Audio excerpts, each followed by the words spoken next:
Hello and welcome to the next level.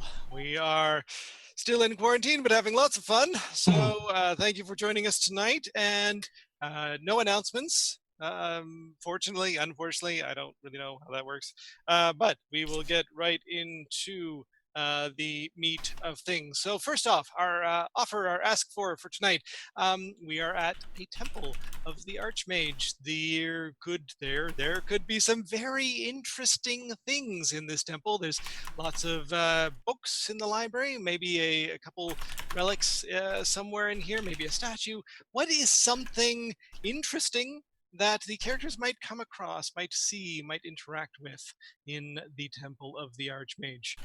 They might not be able to take it home with them, but hey, maybe it could be at least a fun little bit that we can add in. And I'm not going to ask Jacob for a start of session roll tonight for reasons that will become apparent very quickly. Other than that, that's all I've got on my little note stuff here. So, quick recap. Last we left off, our characters were resting at the Temple of the Archmage after having defeated the Fire Soul in the the mines of High Fort. Apparently, my memory is just escaping me. The heroes had been asked up to High Fort to help free it from the Fire Soul. They had come across the Life Stone inside and have taken that with them.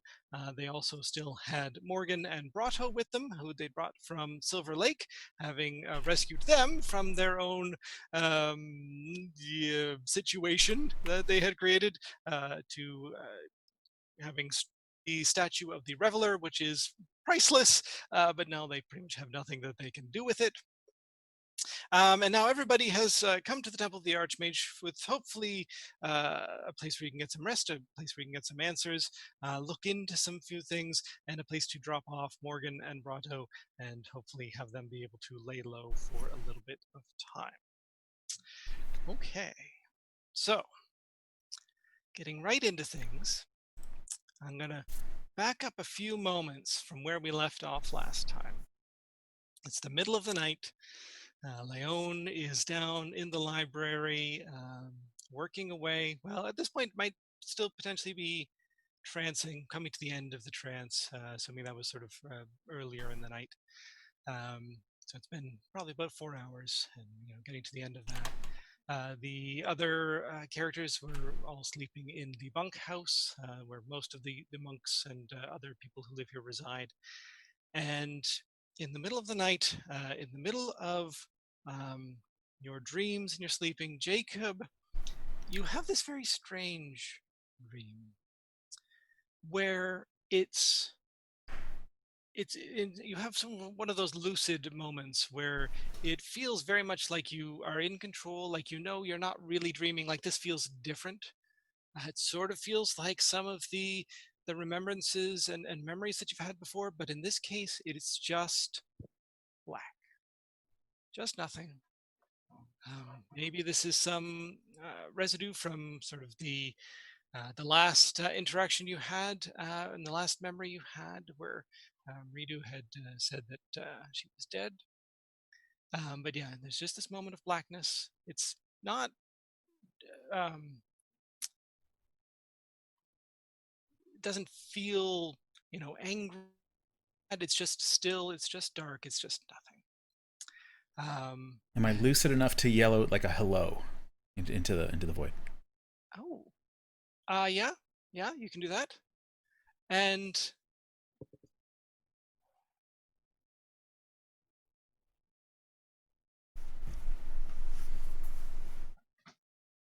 give me a perception check. Sure, perception. I should have put my skill in perception.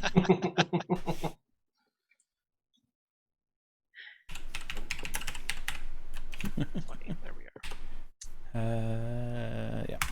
are. Yeah. So what comes back as if from a great distance, somewhere deep in this darkness, this void, is just the simple word believe. And then the darkness slowly fades into sort of a normal dream state, and your dreams get weird or normal or however you dream sort of from there. Was the voice in a voice I recognized? Yes, it was in Ridu's voice. Okay.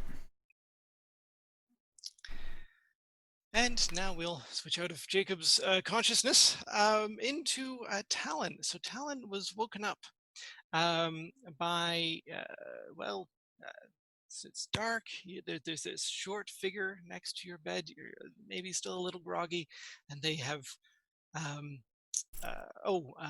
one of the things that we sort of worked out of stream, but we'll sort of work into it now since we sort of have backed up a moment. Just before you wake up, Talon, you also hear a voice, and the voice says, I don't remember exactly what we help him. Help him. Yeah, the voice says help him. And the same question that Jacob had, recognize the voice. Yes, it is a voice you have heard before. And then you are shaken awake. There's this small sort of shadow next to your bed. It's hard to make out. He doesn't have any light with him, and there's probably a window at one end of your room that probably has some curtains across it. So there's not a lot of light in here. So yeah, it's just a shadowy shape, quite short.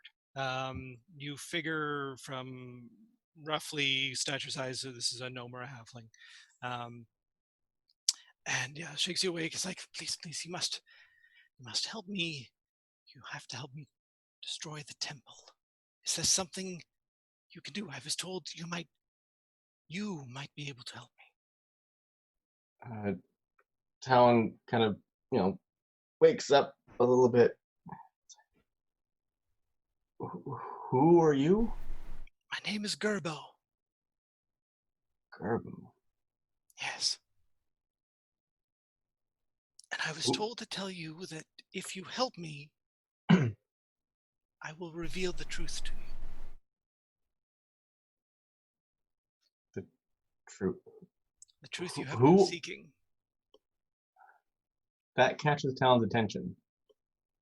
But he's still going to go back to, who are you?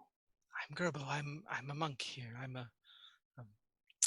been here for quite some time. I'm like you, and I have also followed a different path.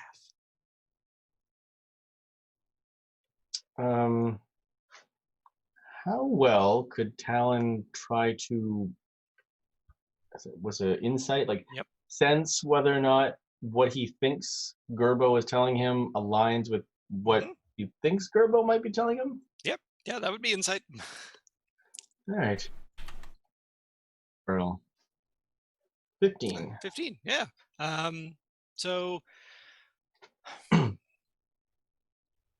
you're getting a good sense from him that he is not only being truthful about telling you the truth and sort of revealing that, but that you get this sort of agitated, excited sort of sense from him that you sort of remember when you were, on some of your previous excursions. And you get a sense that, yes, he is probably also been in contact with the sort of voice that you had heard previously.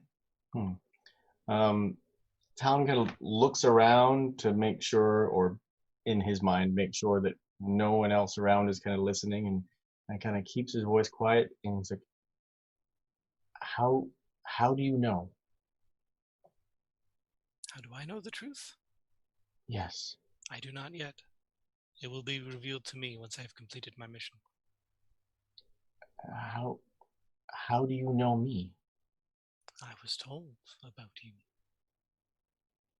By... Yes. And the temple is to be destroyed? That is what I have been commanded to do. Why? I do not know, and I fear for this choice.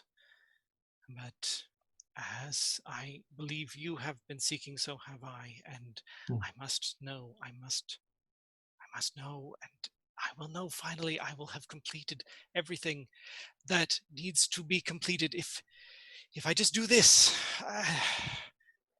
then we will finally know the truth. Talon definitely seems kind of like that, like almost like an excited relief at the idea of what Gerbo was telling him.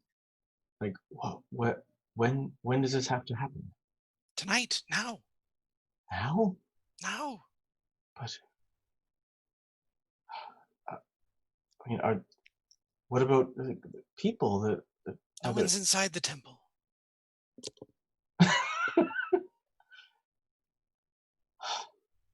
Those out here shall remain fine. It is only the temple that will be affected. May, may I have a moment? Yes, of course. Talon is going to, and it's not something that he probably certainly has done in a long time. And I'm not sure how often he would have ever done it, but he's going to try and kind of commune himself with the voice. Yep. So not speaking out loud, just kind of in his own head. And he is going to, what would he say? He's going to sort of think to the voice and just be like, must this be done? Yes. Talon has a sinking feeling. And he just kind of takes that moment, sort of nods and kind of opens his eyes and looks to Gerbo and says, "Okay." Come with me quietly. And he turns and sort of scurries out. The door is slightly ajar, and he's quite slender and sort of easily sort of squeezes through. You will have to open it a bit more, and I don't know what else you would want or need to get ready. And just for fun's sake, probably didn't necessarily choose the bed right next to the door. How many of you are there without Leon? There's 5 of you. 1, 2, 3, 4. 4. 5. There's only 5. I can't count. Okay, so let's see. Are Brado and Morgan in the same place with us as well? Yeah, okay, sure. They're probably staying with you tonight. There was going to be 8 beds. So I need a D8, not a D6. See, in this way, Talon gets 2 beds. There you go. Perfect. Okay, so yeah, you are essentially there's 4 beds along each wall, with a door at being one end and a window outside to the other end. You are the 3rd bed in from the doorway on the left-hand side, so you will have sort of 2 people potentially to go by. But yeah, this little figure seems to pad out quite quietly and does not seem to wake anybody. All right. It's gonna be some fun role playing if I fail. So 2 stealth rolls.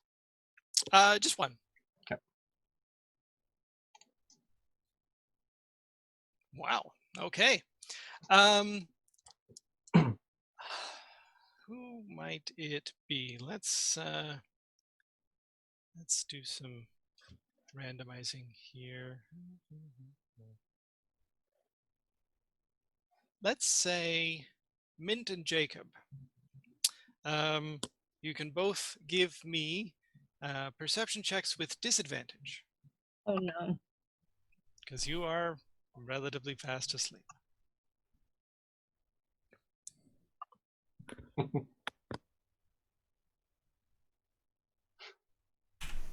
I'm being mauled by a cat, sorry. Yes, it's okay. She is rather demanding. Did you say perception? Yes.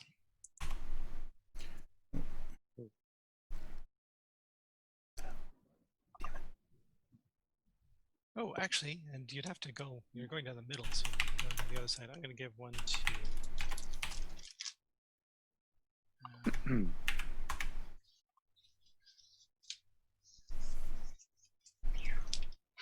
Oh my god, cat. 15. All That's my right. lowest.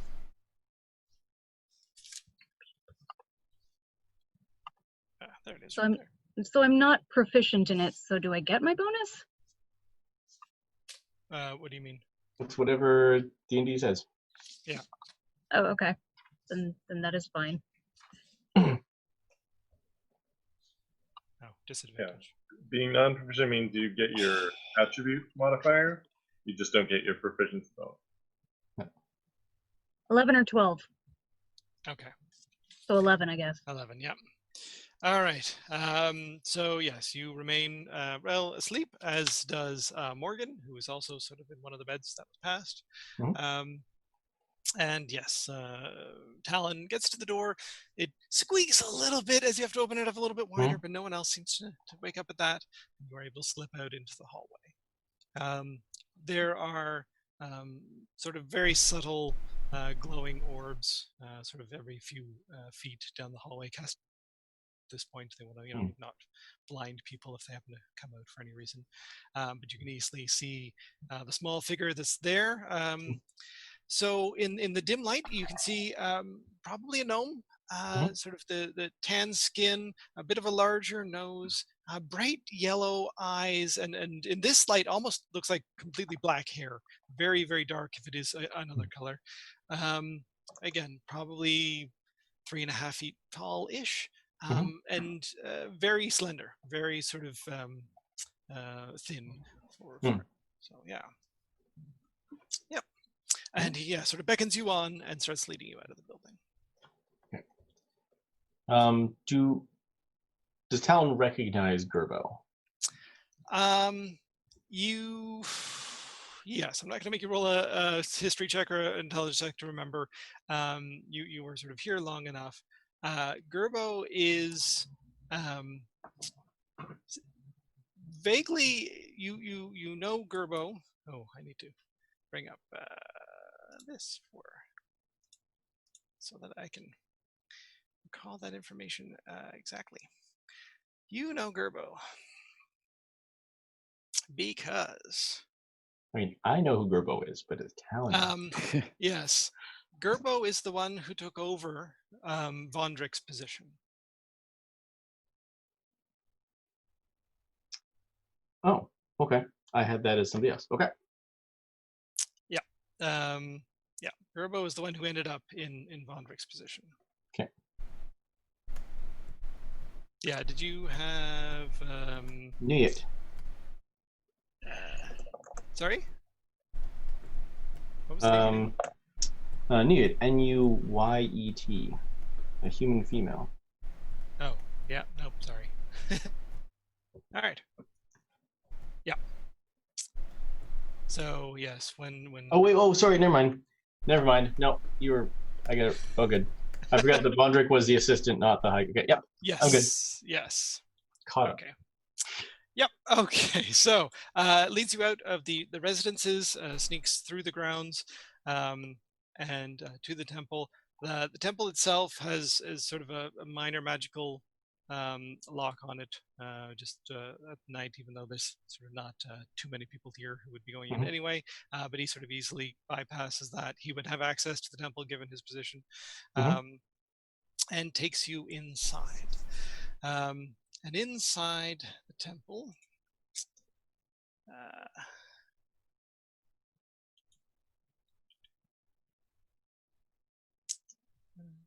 no, I don't have that here. One moment.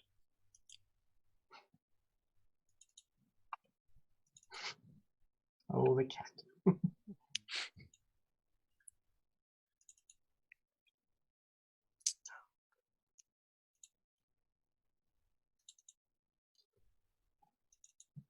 There we go.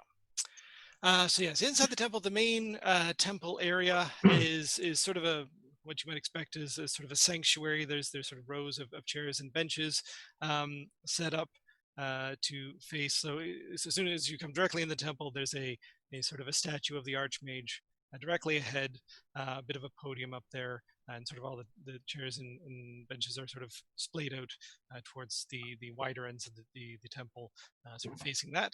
But almost immediately to your left, there's a staircase, and he starts descending down there. Leon, you come out of your trance. You are in the first library level of the temple, so you're actually 2 levels down. There's the main temple. There's a level that you passed where what you saw just sort of going down the stairways was it looked like a storage room. And then you went down to the level below that. There's a small room where the staircase is, and then you exited that into sort of the library proper. And there's a good number of books in here. Probably, I'm guessing you were trancing. There's a sort of a nook, not really a nook, it's relatively large, but where there's a bunch of tables and chairs. You were probably sort of in that area with sort of potentially some books in front of you, but otherwise just sort of trancing. Yes, so you wake up from your trance. And you've got all of these various different things that you've sort of collected, and maybe some more that you're thinking of getting sort of out on the table in front of you, and you're ready to start digging into all of this interesting information. Yep.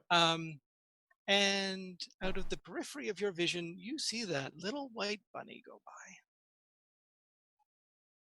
by. Okay. All right.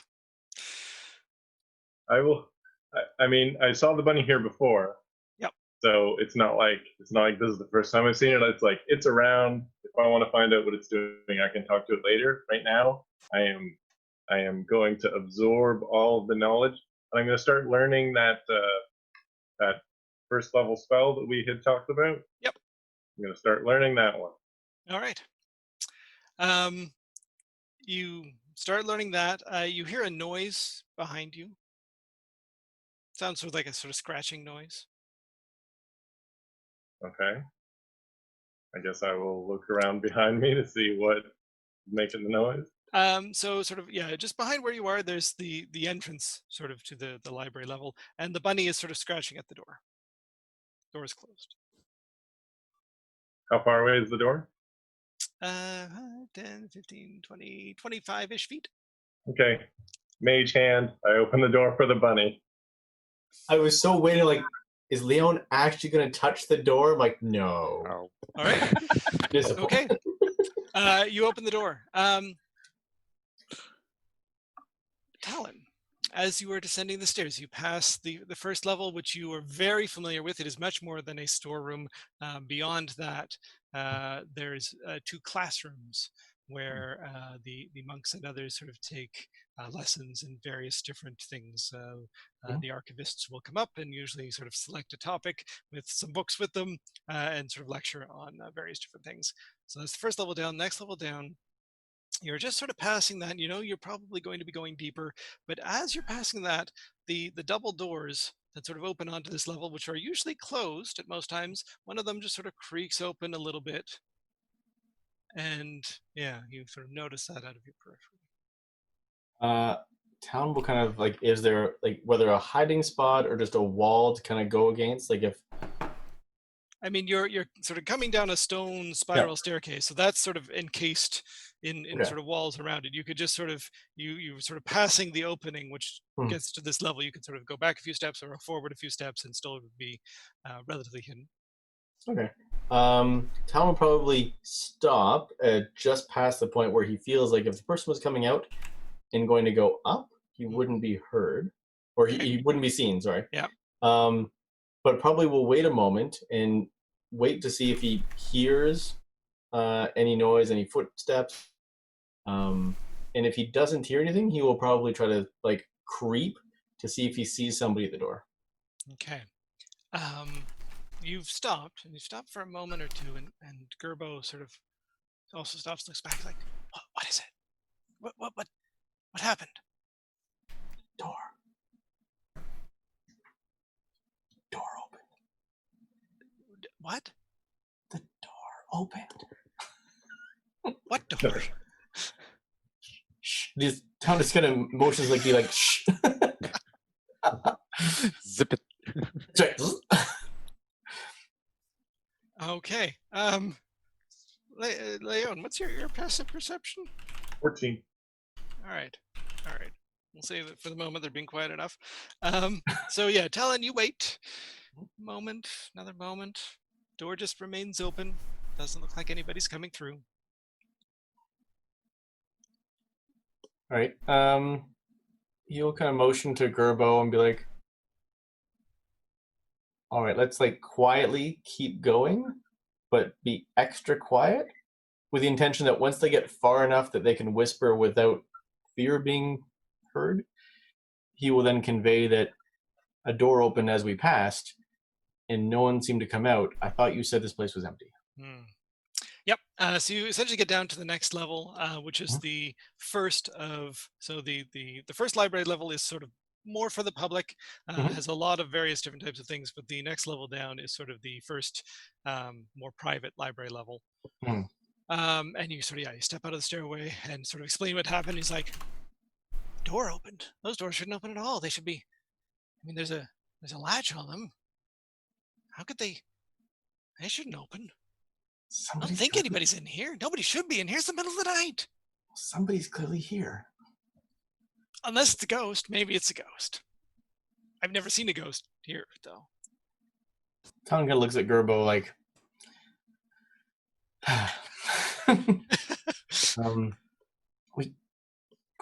we can't do this if there's somebody here. Maybe we get them on the way out.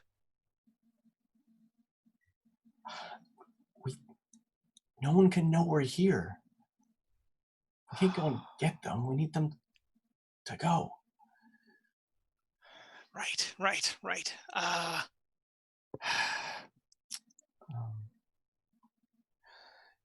You got anything good at luring somebody out?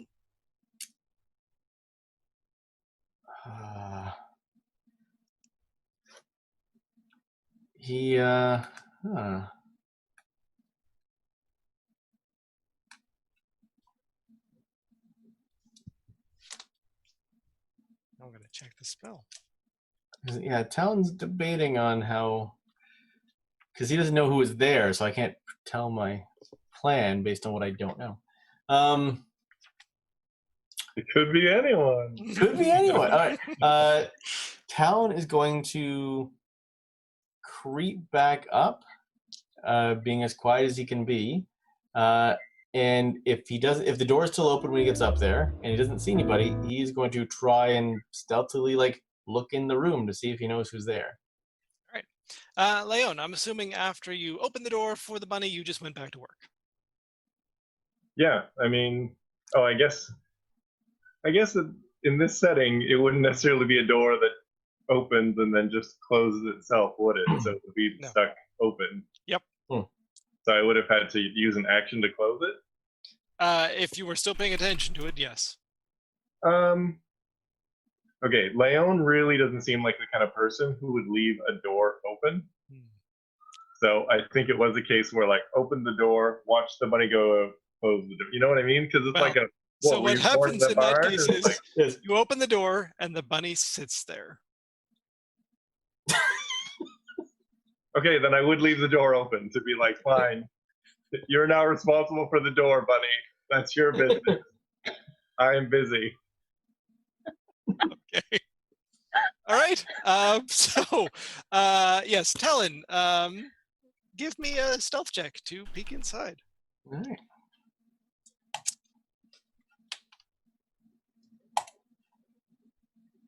Nice. Oh, wow. Natural 20. So before you go in, Gerbo does say he's got something he can use, but he'd have to get close. If there's somebody, you'd have to touch them. And with not wanting anybody to see them, that might be hard. So yeah. You are able to sort of open the door just a little bit more, peek inside, look around, and you can quite clearly see Leon sitting at a table. They're back to you. bunch of books spread out in front of them, clearly sort of poring over this and making notes and doing work in the library in the middle of the night. This does not surprise you, knowing Leon. No, it doesn't surprise Talon, but Talon's now like, this just got way more complicated. I mean, whether it was better or worse that it was Leon, but all right. Talon's going to sneak back to where Gerbo is. Yep, back down the stairs. Yep. Yep, and explain that who is in there. It's Leon. It's she's one of the people that I came with, and she's not going to leave. This is what she does. How do we get her to go? No, do you have anything? Do you have any spells? Do you cast any spells? I can. I mean, I could try to disguise myself. I could try to pretend that I'm, someone and tell Leon that she has to leave. I mean, as long as she doesn't see through the spell. Like I said, I've got one or two things I could use, but I'd have to touch them to do the one that sort of would really affect them. It's not going to do anything bad. It would just, it would make it look like they were dead. But they would be otherwise out of it. We could carry them upstairs, lay them outside, and just come back down and do our thing. Sounds like I can disguise myself. I can't disguise you. Oh, that's fine. If you're going to do your thing, then I don't need to do my thing.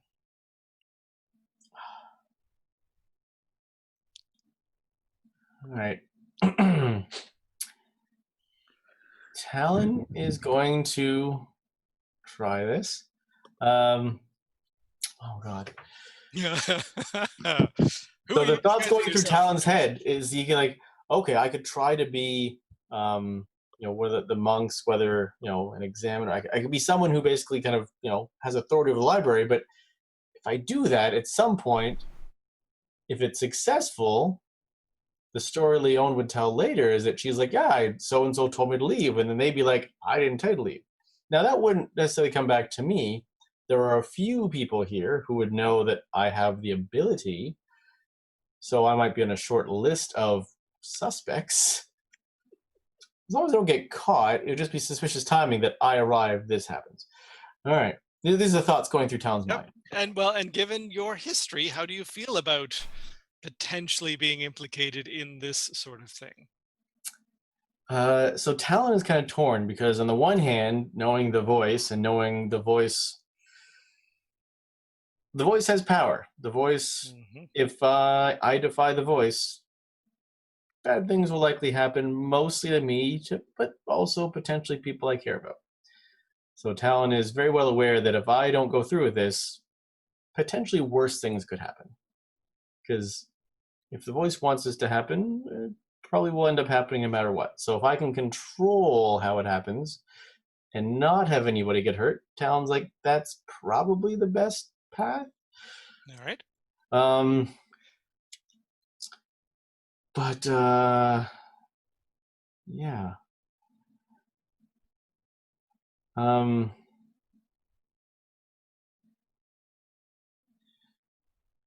right, Talon is going to try and disguise himself. Okay. What are you disguising yourself as? I guess it would make most sense. I guess it would have to be someone in power, so it would probably have to be like Gelgreen or somebody. Gelgreen, yep. So, Leon, you just for some reference, yeah. When you were sort of asking to stay in the library for the night, you were talking to the abbot. They probably would have consulted a dragonborn that is living here, a very elderly silver dragonborn female who is the high archivist and essentially controls the library levels of this area. And would have had sort of a short conversation with them. It would have been the abbot that did sort of the communing to get the answer, but just sort of there would have been getting their permission as well for you to have stayed there for the night. Okay. Rob, you're kind of quiet. Oh, okay. My apologies. I will speak up. Thank you.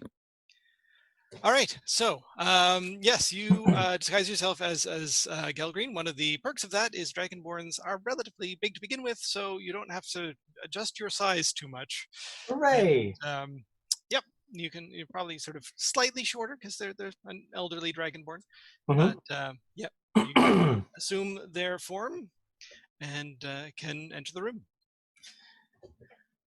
All right. Go into the room and try to. I mean, having met Gelgreen enough, we'll try to mimic the mannerisms and a certain authority and belonging. Give me a performance check. See, I haven't picked my improvement, but that was one I was considering. So, but I haven't done it, so I'm not doing it now. Oh boy.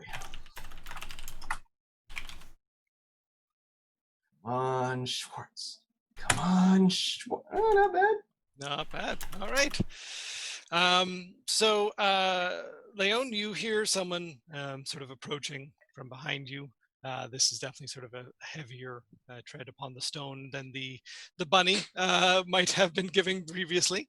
And yes, a relatively large silver dragonborn comes up and stands next to you. Okay. Um, Keep doing what I'm doing. Yep. Okay. I don't know the voice of Gelgreen, so I'm just gonna throw some other. Yeah. Talon knows the voice. So I don't know if you say, I get what you're saying. Yes. Yes. And just you can't be here anymore. You need to go. It is late.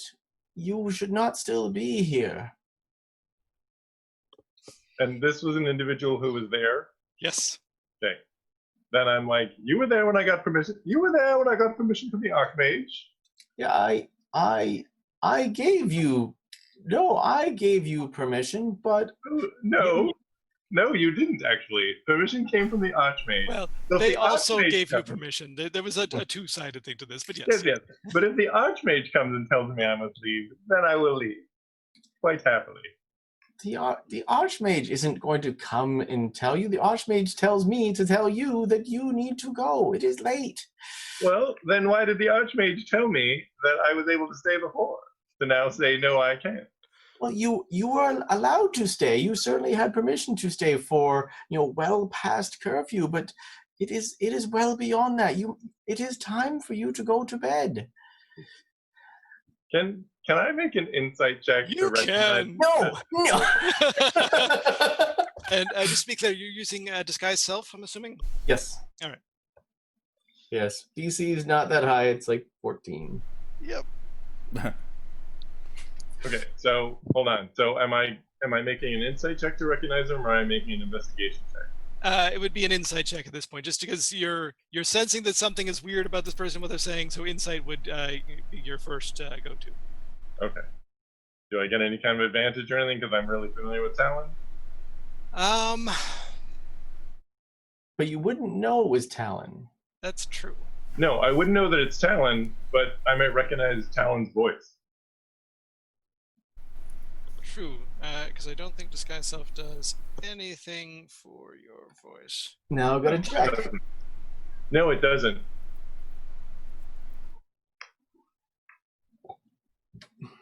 Oh, I see what you're saying. Yes, it's an investigation check against your spell save DC.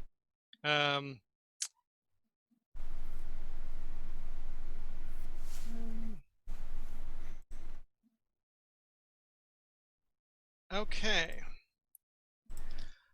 Yeah, then it would be it would be an investigation check just against the DC. I'm going to say no advantage at this point, but yeah, you definitely get the sense that the voice is different, and that's what's sort of sparking this to sort of get more information about what might be going on. Roll awesome. You definitely get the sense that this is some form of trickery. Yeah, that's some form of trickery is being used here. Okay, so I switched to speaking in Draconic to the Dragonborn. Yep. What do you say? I'm like, really? So I certainly respect you. However, the Archmage gave me permission, so my plan is to stay. If you wish to divine with the Archmage again, by all means. Does Talon understand Draconic? No. Okay. While you're standing there trying to figure out how the hell to answer that, you can see Gerbo sneaking, sort of slowly around the fringes of the room. Leon, give me a perception check.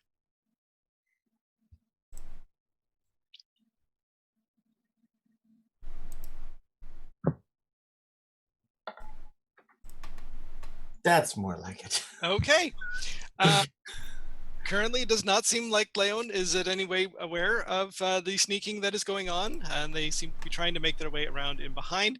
They're moving slowly, though. You probably have like another, what would sort of be a round or two if it's for combat to fall or do something. But yes, you have been asked a question, or it sounded vaguely like a question. That some voice sort of went up at the end in Draconic. What would you like to do? While Talon is speaking, he's going to try. So if, like, I don't know if this works. Talon's here, and Leon is here, and Gerbo is kind of like coming around. Talon's going to try to like position himself, so that the angle-wise, assuming Leon kind of keeps meeting his is less inclined to potentially see anybody sneaking up behind. And Talon's going to say, like, I don't care. I'm just telling you, you need to go. Like, I don't care about the rest. The Archmage has made it very clear that it is time for you to go. You can come back tomorrow. You have the full permission of myself and the Archmage, but for tonight, I'm sorry, you must go. Okay.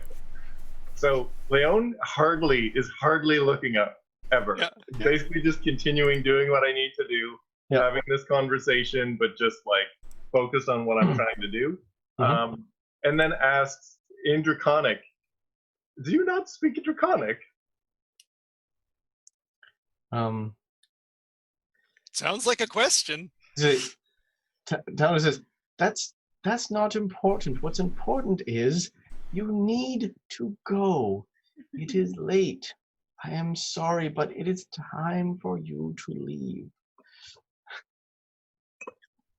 Okay, so that gives. Sorry, go ahead. Now, at this point, like, have I been able to figure out that it's Talon, or do I just know that it's someone who's disguised? You rolled a 22. That's really good. Versus, I'm going to say that at this point, given the further interactions that you've had, you've been a little, again, admittedly distracted and sort of focusing on your working, but sort of this is getting weirder and weirder. And give me a just straight intelligence check. This is also more than Talon's ever said in the entire campaign in this one exchange. That's true. That is true. But I do know that Talon can make himself look like other people. He has specifically told me that. Yeah, so just a straight intelligence check. It could be someone else. It could be anyone that sounds vaguely like Talon trying to be a Dragonborn. You're slightly uncertain. Again, you're a little too distracted by what you're doing. You know this person isn't who they say they are. You are certain of that now. As to who exactly they might be and why they're trying to tell you to leave, you're still like, I just got to get the spell down. Yep, I do. Okay. Then I'm just like, please go away and leave me alone. I don't care what you're doing or why you're here, but you can just go away, please. Okay.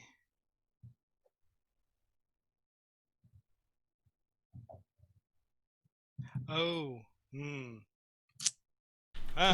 that would be why. Okay. I'm like, isn't there a saving throw for this spell? No, because it has to be a willing creature. So, he's going to change what he's doing at the last moment. Flaw in the plan. Flaw in the plan. He's got a couple other options. Give me one moment. That's actually right here. Okay. I know what I'm doing next time. I know how I can do this next time.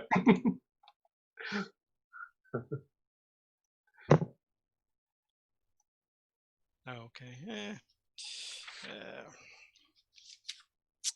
One other thing, just one moment. Mm-hmm. Yeah, I was thinking, they could try and put me to sleep, except I'm an elf, so that's not going to work. Nope.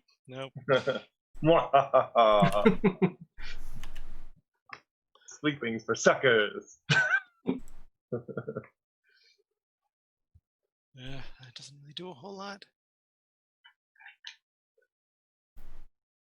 Oh, ooh. Those are also options. There it is. See, the best part is when, of course, knowing it was going to be you, it's like, of all the people in the group, Leon, who's like, is it an elf, magically, like, probably the hardest person to try to trick. Yep. Hooray! Slightly higher level spell. Check out that one.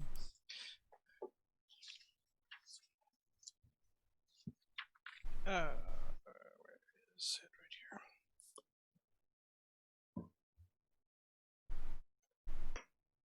Right here. You are resistant to charm, correct? Yep, But it's not that you cannot be charmed. that's correct. Yeah, I have advantage on saving throws against charm. All right. They're gonna try and do this then. So, how about this? Yep. You feel someone touch your back, relatively low down, probably sort of low mid back sort of thing.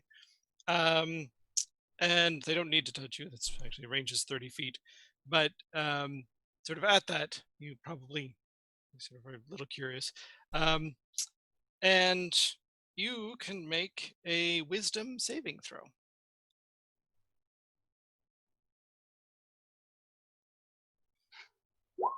And it's charm, yeah? It is, yeah. Okay. So, 17. Okay. So you sort of half turn at this weird touch and see a small gnome standing there who looks up at you and sort of very seriously says, I suggest that you forget you saw myself and the Dragonborn and you flee out to the grounds of the temple. Waits like, oh crap.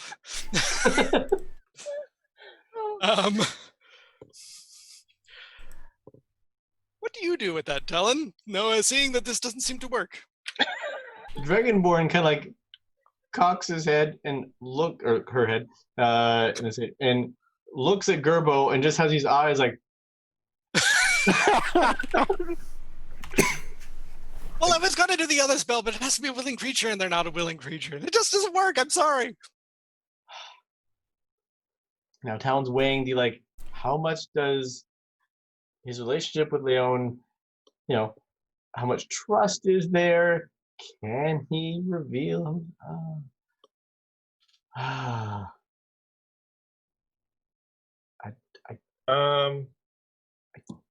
don't think it's either that or a fight, and Talon does not want to fight.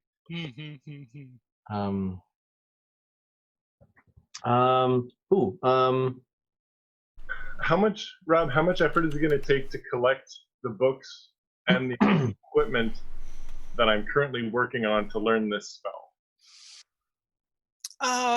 Is this stuff that I can, like, in one hand grab some, in one hand grab the other, and then get out of here? Assuming you have your, bag of holding with you, it would be relatively easy to, carefully put stuff in there and pile it up within a minute or so and leave. Yeah. Okay. Well, then I'm like, fine. I don't want any trouble, So then I collect up like all of the books that I was planning on reading, the 3 spells that I was planning to learn, all the equipment that I need for those. I stuff all of that into my bag of holding, and then I get out of here. Okay. As Talon has a bit of an internal sigh of relief, and as Leon is packing up all of her stuff, Talon just in the voice just says, "Thank you. I appreciate you can certainly come back tomorrow. I hope it is no bother, but unfortunately, it's just you cannot stay here tonight." Talon knows pretty well that Leon's like not really buying it, but just going along with it anyway. I'm going to give Leon one final insight check. Because we haven't Talon, actually open rolled it. that yet. And Talon, give me a deception check. So it'll be a straight roll off to deception versus insight to see how this goes. Ooh, actually know. really well.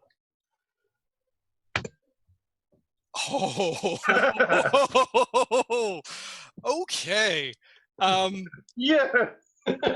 So Leon, you get to the door and are like just on your way out, and then it clicks. Then there's something just how they're speaking. You're like, Talon? Talon? That's Talon.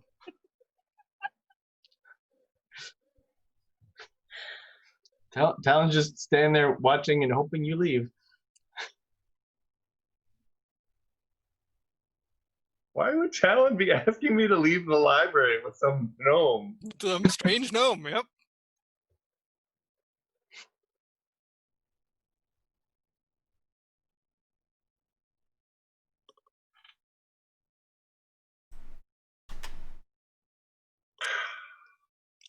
This is really annoying because I can't even leave my familiar in here to spy on him.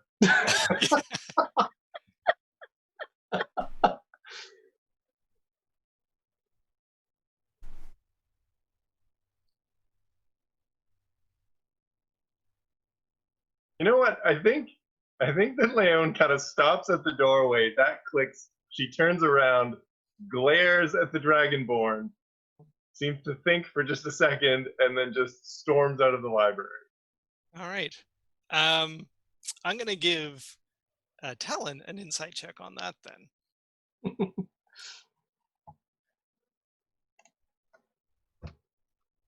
15. You get a vague suspicion that maybe Leon knows that you're you. All right. Talon was already pretty sure that Leon wasn't buying it, but to what degree? He's just now slightly more suspicious that Leon might know that it was him, but he doesn't know for sure. Okay. But yes, you sort of breathe a sigh of relief as Leon disappears. The gnome is like, they saw us. Is that bad? I mean, we should, I guess, just get on with this and do this. I don't know.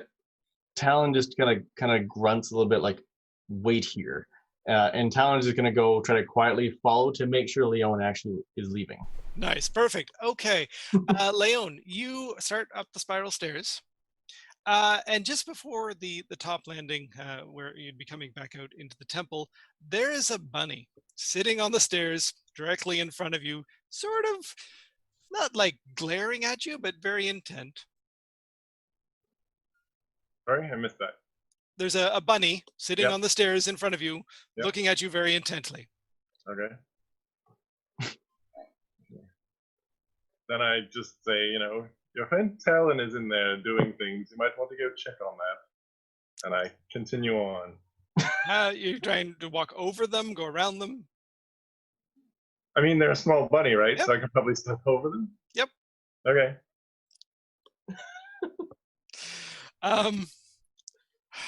I mean, actually, you know what? Leon's not going to step over someone. I'm going to walk around. And if I have to, I will walk up the wall and across around them, right? Yeah, because you start to move to one side and they move to one side, then you start up the wall and they just sort of glare at you as you move up and around. And I look at them and I'm like, join the club. And I walk out along the wall and across the ceiling. Oh, God. All right. So Talon, you get back up roughly to where the temple is, sort of assuming you're moving relatively quickly. You also see the bunny there. and sort of looks out and looks at you, and looks out and looks at you. Talon then looks at the bunny, because Talon doesn't know 100% for certain who the bunny is. Talon's just going to kind of creep up enough to make sure that he can kind of see that Leon has left. We'll give the bunny another look, and then is going to go back down the stairs to Gerbo. All right. All right. Are Meanwhile, the sorry, go ahead. buildings? So are the buildings in this temple area, like within the monastery? Sorry, are the buildings in the monastery? Are they flat roof? No, they would have a bit of a angle to them.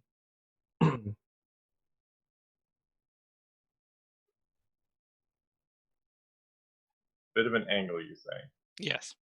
But there's still there's nice wide open surfaces and stuff. And how angled are we talking? Severely or slightly? Do you want to try and go up on a roof and do your research? My plan is to go up on a roof, cast tiny hut, and continue my research in the tiny hut so that nothing can disturb me. That's my plan now. Anytime I learn new spells from now on, I'm going to do it inside a tiny hut so that nothing can interfere with me learning spells. The world will burn down around Leon, but she will know that spell. So I will learn the spell. The roof slope is probably about a 30-degree angle, so not quite 45-degree diagonal down. It's a little less than that, a little shallower than that. Okay. You could probably sit on it relatively well. You're not sure if the books will stay exactly where they are, but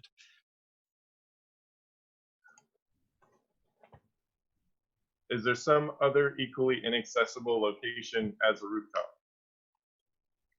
You could go up and sit on like the wall walk around there's the wooden walk that is. Yeah, but that's not going to be wide enough for the tiny hut to fit, is it? Oh no.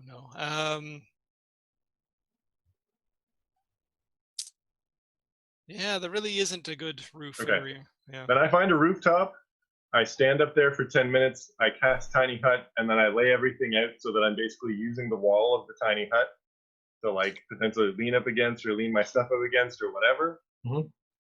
And yeah. Okay. All right. I'm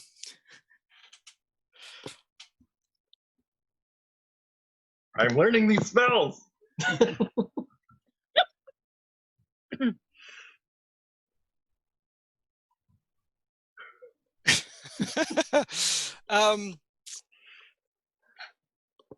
So I guess everyone else, Gildy, Mint, Torok, and Jacob, can give me another perception check.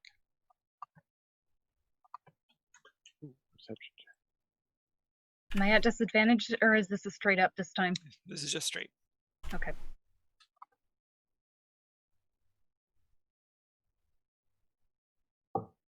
So, Gildy, 15. Oh, and 20. when I get up onto the roof and before I start creating the tiny hut, I will summon Ranu again so that Ranu will be there to advise me of anything that I need to know about in preparation. So that I'm aware of stuff going on now. Oh, Ooh, wow. nice. Okay, so there's a relatively loud scraping noise in the bedroom, and you all sort of you definitely hear it. You all wake up. Nothing is apparent. It's hard in the darkness, but it definitely you all sort of you heard some form of scraping. It sounded like furniture moving, which is what woke you up. Tor, you're snoring. Stop it. That wasn't me. Okay, I'm up. How much light is in the room, by the way? Because Tor does not have night vision. Not a lot. It is quite dark in here. I'm not even going to say it's dim light because it would be sort of dim light outside in the moonlight, and you've got sort of a curtain over the window. So it's quite dark in here. Without dark vision, as a normal person, you can sort of see in the dark enough that you can sort of tell vaguely there's something there and sort of feel your way around. You're not completely blind, but it's not in any way easy to see in here. Those with dark vision would have a good sense for the room. If you're looking around and trying to figure out what happened, you can see that one of the beds, the one that Talon had been sleeping in, looks like it sort of was straight up against the wall. It's sort of been nudged so that it's the foot of it has been sort of pushed and a few feet across the floor. Well, not even a few feet, probably just 1 foot, but even that would have made enough of a sort of scraping, grating sound to wake you up. Just as a reminder, were we all in the same room? Yes. Okay. Yeah. I hurl my pillow at Talon's bed and yell at him to get back to sleep. You Not totally awake yet. Yeah. Nothing happens. You sort of see your pillow hit, and something about the way it hit just doesn't seem quite right. Oh. Guilty kind of rouses, and she looks around. She's like, "What was that?" And then she notices that Talon's bed is empty, and so she kind of asks, well, the room in general, like, "Where's Talon? Does anyone see Talon?" I vaporized him. And you hear Torog say, "I can't see anything." I don't have my goggles on, so as I get up, I instinctively reach for a little mechanical device and create some light in the room. All right. There's now a decent amount of light in here to see by. Talon's bed is empty. It's got Mint's pillow also on it. Why is his bed moved? Why is he not in the bed that has been moved? Where's Talon? Yeah, Take my pillow back and make my bed. Good question. And Guilty's kind of thinking. She's like, maybe he had to use the washroom. Turok starts putting his equipment together. He's not the type to break curfew. I'm putting my armor on too. Okay. Leon's not here either. No. We Would you know assume about that? Yeah. Yeah, we assume she's still in the library then. Yeah. Okay. Guilty kind of starts gathering her stuff, but she's not as like. She's still like, could he have just stepped out to pee? Like, can we maybe? Is it? What is the washroom situation here? There is probably an indoor sort of lavatory that has a nice bench on it and magical contraptions underneath that will otherwise evaporate, the waste that goes down. So Miraculous. All right. yes. So Guilty, she's like, okay, just don't jump to conclusions. Maybe I'll just go check if he's in the washroom. We don't want to all be like storming about with all of our weapons in the middle of the night if we scare the poor guy. Torok looks at you and goes, "That is the reasonable answer. With our luck, though, it's the wrong one." I'm putting my armor on too. All right. I'm shoving my head into the pillow and saying, just give him 10 minutes. 10 minutes, guys. Come on, 10 minutes. Okay. Guilty sighs, and she kind of like, she's like, okay, I'm just gonna go check. And so she gets up and she kind of looks back at her armor and equipment. She's like, no, he's in the washroom. I'm just gonna check the washroom. And so she's gonna run over to wherever the bathroom is. Get to the bathroom, you check the door, it's closed and locked. You're like, oh, okay, so maybe he's just in the bathroom, and then you hear a female voice come out from inside saying, hello, is someone there? I say, sorry, didn't realize it was occupied, and then go back to the room and like kind of nod to Tor and Mint and also start gathering my equipment and just say, that wasn't him. Or was it? Maybe it was Talon in disguise. All right. You I start will gathering groggily get my stuff together. You get your stuff together. Talon, Yes. you get down to the lowest library level. Sorry, not even the lowest library level. The second lowest library level. Before we go there, because I would have gone back to where Gerbo is, right? Yes. Yeah. Yep. I would have asked Gerbo, do you see a bunny? right now. Talon will kind of look around, and I'm assuming the bunny's not there The right bunny's now. not there, no. Yeah, it's like, not now. Have you seen a bunny around? When? Tonight? No. Or before No, tonight? I've seen no bunny around. I don't know what you're talking about. I have seen bunnies before. I know what a bunny looks like. I don't know why we're talking about bunnies. I'm just like, it's like, there's been a bunny. It's followed me outside of here and in. I saw it just at the top of the stairs. There's a bunny in the temple. Yes, but it's not a normal bunny. It could be him. I don't know. You think he's a bunny? He could be pretending to be a bunny.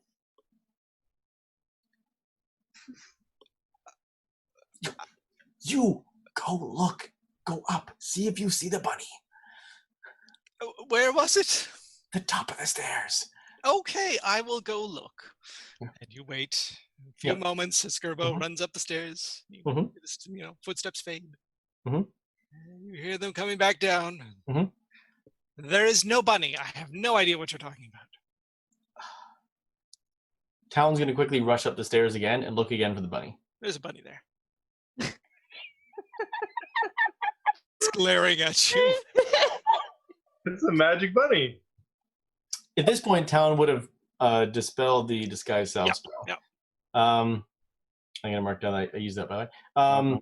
And Talon's going to kind of because if the bunny's at the top of the stairs, Talon's going to kind of creep. Obviously he's very tall, but kind of creep down so he's like face to face with the bunny, and just be like, "Who are you?" Yes. It's like, wiggle your nose, Rob. Wiggle your nose. And as it does that, there's a strange little shock that sort of travels from it to you. Mhm. And you don't take any damage, but there's this sort of like jolt from that. It's an electric bunny. Powered by Energizer. It keeps going and going and going. Like, Talon's going to make an assumption, and will be very amused if Talon is wrong. And just be like, "We're doing it, okay? Just give us a minute. We'll get it done." And we'll go back down the stairs. Okay. So yes, you travel back down with Gerbo. How many levels is it? So yes, there's the classroom level, the sort of main library level. There's 2, 3, 4, 5, 4 more levels of sort of the hidden library. So down and down and down and down. So the 6th level down, you come out of the stairwell, and you actually you've probably been this far down before. It's pretty rare though to be sort of this deep into the library. And you come out of the door. Again, all these sort of stairwells are in their own little room. And you come out of the door, and you are aware that there is a level beneath this. However, in order to get to that level, you need to go to a different stairwell, and that is protected by, like, you're just coming in and out of the doors to these where the stairwell is just a plain wooden door. The next one is this sort of arched stone doorway. It is quite large, and there's a puzzle on it. Imagine, one of those puzzles where there's like the space missing and you have to move pieces around to sort of make a picture or whatever, something like that. And Gerbo immediately starts going to work on it and moving things around, asks you to lift them up occasionally so they can reach areas. As an examiner, you figure they would usually know the lock to this door because they tend to work in the lowest levels. So you sort of watch them work. Are you trying to get to remember this sequence at all? I would say maybe a little bit. Talon is also very preoccupied on why can't Gerbo see the bunny? Because Talon's thinking if the bunny is who Talon is assuming the bunny is, why wouldn't the bunny make its presence known to Gerbo if Gerbo is, Yep. doing the bunny's bidding? So Talon is like half preoccupied with that, and so probably isn't able to focus. I mean, not smart to begin with, on exactly what is happening. So I would say no, Talon won't be able to remember the sequence unless it was like dead simple, which it won't be. It is not, no. Yeah. But yeah, he completes it. The door sort of swings open, Mhm. and you start into the stairwell down to the lowest level of the library, which is the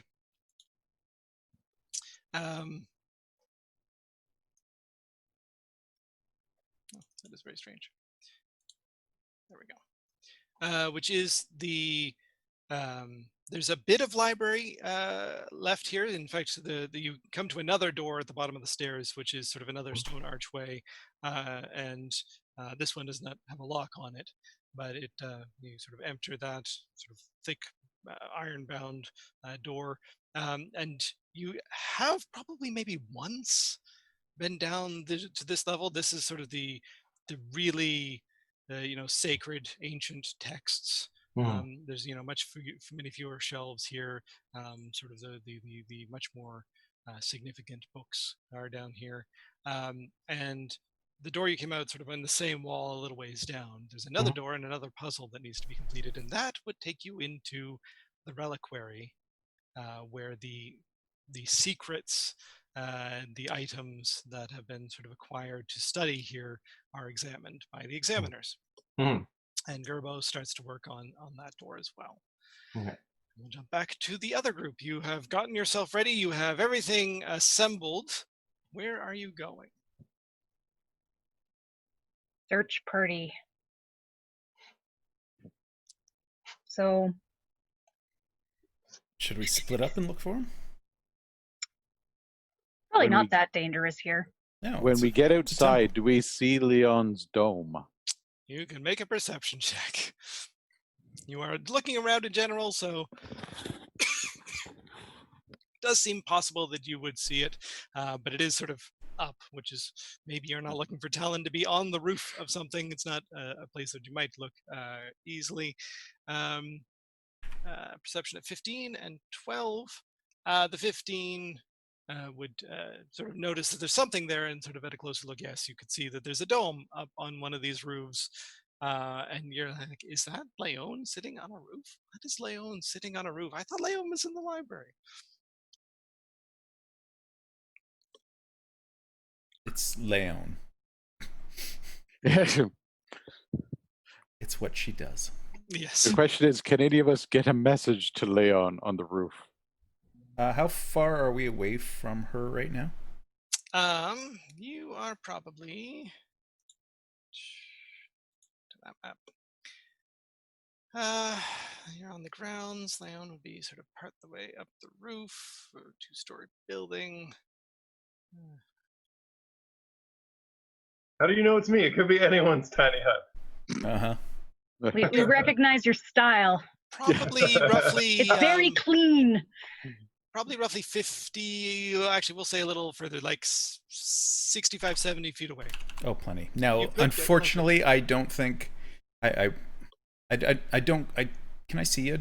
Oh yeah, the dome's up there. I'm like, ugh. Yeah. Like it's in a magical message, but I don't think it will pierce that dome. Nope. Can something practical pierce the dome? What if he yells? No. Sound can, yes. So you can shout at me. Except the whole building was the Yeah, whole, we don't want to wake up everybody. Actually, does Ranu notice them? Yes. And Ranu would probably at least sort of alert you that Yeah. people have noticed you are looking in your direction. Okay. Does Ranu's we might have covered this before. Does Ranu's sort of telepathic or sort of like sensory link with you work through the dome? I mean, I would think so, as long as Ranu was someone who could pass through.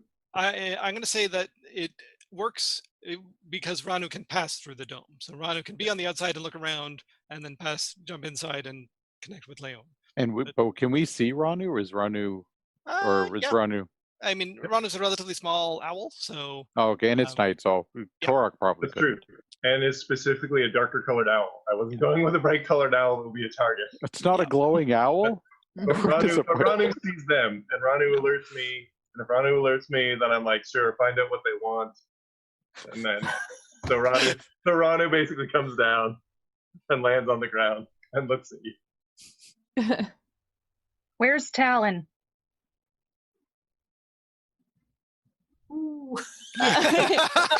Yeah, Guilty. So Guilty like looks at me and is like waiting to see if she's gonna say anything else, and then when it's clear that she is not, Guilty says, so Talon doesn't seem to be here anywhere. We're a little concerned because it's unusual. So I don't know." And then Guilty becomes self-conscious because she's talking to an owl, and she's like, "So I guess just let Leon know.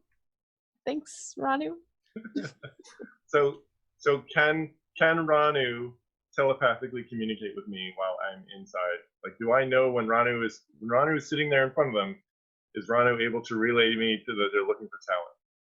I'm going to say no. We have Okay. So Ranu would have to come and physically be inside the dome. So Ranu will fly up.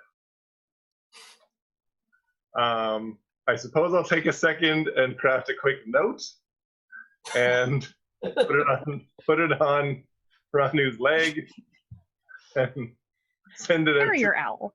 Yep. And then basically send Ranu back out. Is Ranu being employed for this? And what does the note say? I'm busy. The note? Yeah, I guess it'll just be in common. The note says, "Dear companion, I am currently indisposed learning spells, and I will not, underline, be interrupted from this again. Talon is inside the temple doing questionable things, posing as other individuals, trying to get other people to not be within the temple. The White Rabbit looks rather unhappy with whatever Talon is up to." It's a long message. The penmanship Yeah. is fantastic. It is really nice, isn't it? Sincerely, Leon Pernimitha of Roatari. So Gildy, at least upon reading or hearing if someone else grabbed it and read it out loud, is like, sounds like we got to go in the temple. What has Leon gotten himself into? What? Leon- Did you say what is Leon gotten? Right. I mean, One name. all right. Leon has gotten herself into a tiny hut so she can learn new spells. All right. So yes, you've got that. You rush off into the temple. Leon, Ranu comes back and sort of perches sort of on the peak of the roof, sort of nearby, so they can see around. You can sort of see them through the dome. And then Ranu, do you have it? Is it opaque at the moment, or can you? Are you allowing things to see through it? No, it's Otherwise- opaque. Yeah. No, it's okay. opaque because I want to not be disturbed. Yeah, Like, so people would have seen the dome and realized that was probably Leon. Okay, all right. Then, yeah, Ranu sits on the perch. You can see through it just fine, see them, but they can't see you. And something nudges your back. my back? Mm-hmm. Inside my tiny hut? Mm-hmm. Inside my tiny hut. Mm-hmm. All right, I look. What is nudging my back now? Is it a gnome who's going to suggest that I do something? Nope, it's a bunny. Okay. Then I'm like, I told them they're looking after it. You can leave me alone now. You go. The bunny sort of hops around and sort of knocks, like one of the books that you're not currently looking at, sort of knocks that down and sort of nudges it open and goes through this weird little process and sort of like puts its paw on one page and then sort of flips and puts its paw on another page. And you get the feeling it's trying to tell you something. Okay, so I look at that book and I speed read through the book. What am I looking at? I'm like, what am I Well, looking you for? can, you quickly see sort of where they're pointing with their paw, and it's 3 words. that they sort of are repeatedly going through that simply says you are needed.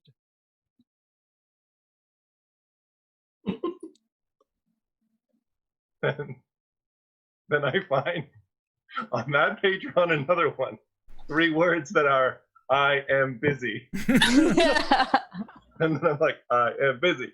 I am busy," and then I carry on. I am learning these spells. If my spell hadn't been stolen and things when I was trying to learn Find Familiar, I would be much more willing to walk away. But as it is, I'm like, no, nothing is disturbing me when I'm trying to learn new spells, especially a new spell, so that I don't ever lose my spell book.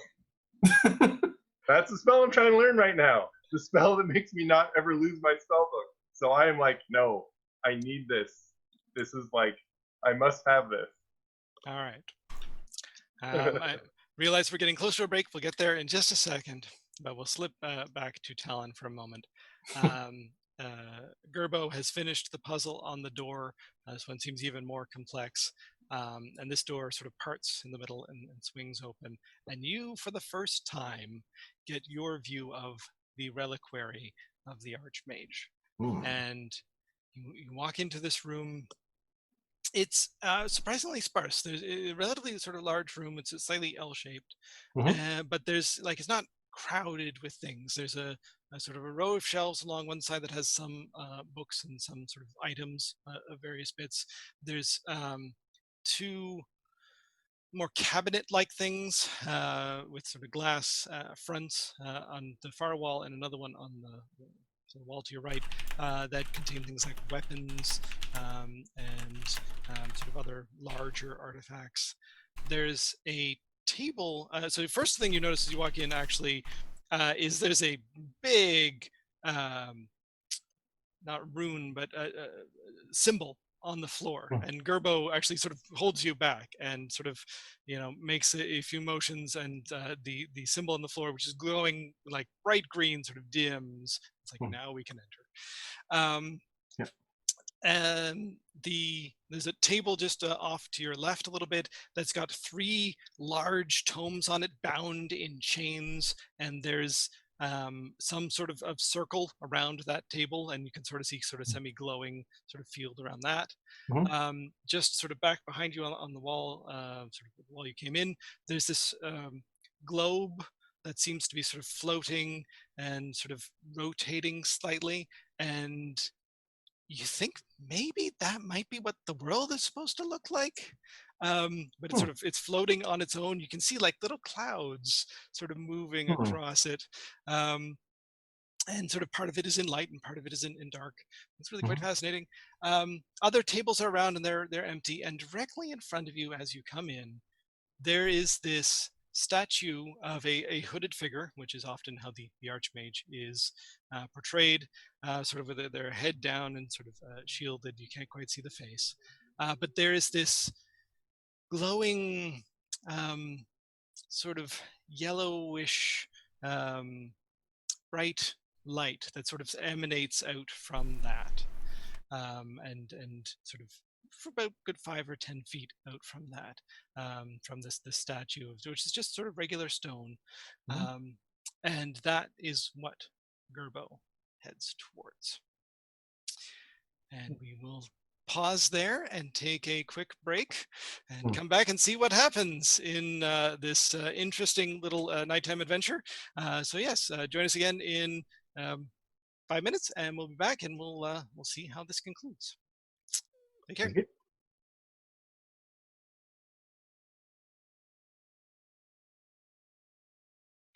Hello, and welcome back to the next level. We will jump right back into things as they are starting to get interesting. So we are in the lowest level of the Temple of the Archmage in the Reliquary, where many ancient and wonderful artifacts are kept. And Talon, as you look around the room, there's a couple other things that you notice upon sort of closer inspection. One of the shelves off to the hills, off to your left, contains several items that seem quite odd. One of them looks like a lantern, um, but instead of sort of giving off light, it's actually got sort of a dark aura that comes off of it. There's a small cage containing a frog. Not quite sure why that's in the reliquary, but it is. There's another cage that contains a mouse, and the mouse is talking. And you can understand it. It's talking in common. It says, "Hey, Gerbo, back again. What are you doing this time? You just back for some fun. Oh, you brought a friend this time. This is great." And just sort of keeps going on. It's running commentary of whatever's sort of going on in the room. As Gerbo sort of sets himself and begins to cast a spell. Doesn't take that long to cast. And once they're finished, this large sort of entity appears next to them. It's looks like sort of a rather robust form, has wings that sort of fan out of the sides, several weapons on it, sort of glows faintly, and Gerbo takes a look at the spirit and commands it to smash the statue mage. And it takes out a glowing mace and approaches the statue and starts whacking that statue with the mace. Well, that answers Talon's question of how are we going to destroy the temple, or what does that mean? Because Talon's like, obliterate, like, how far does this go?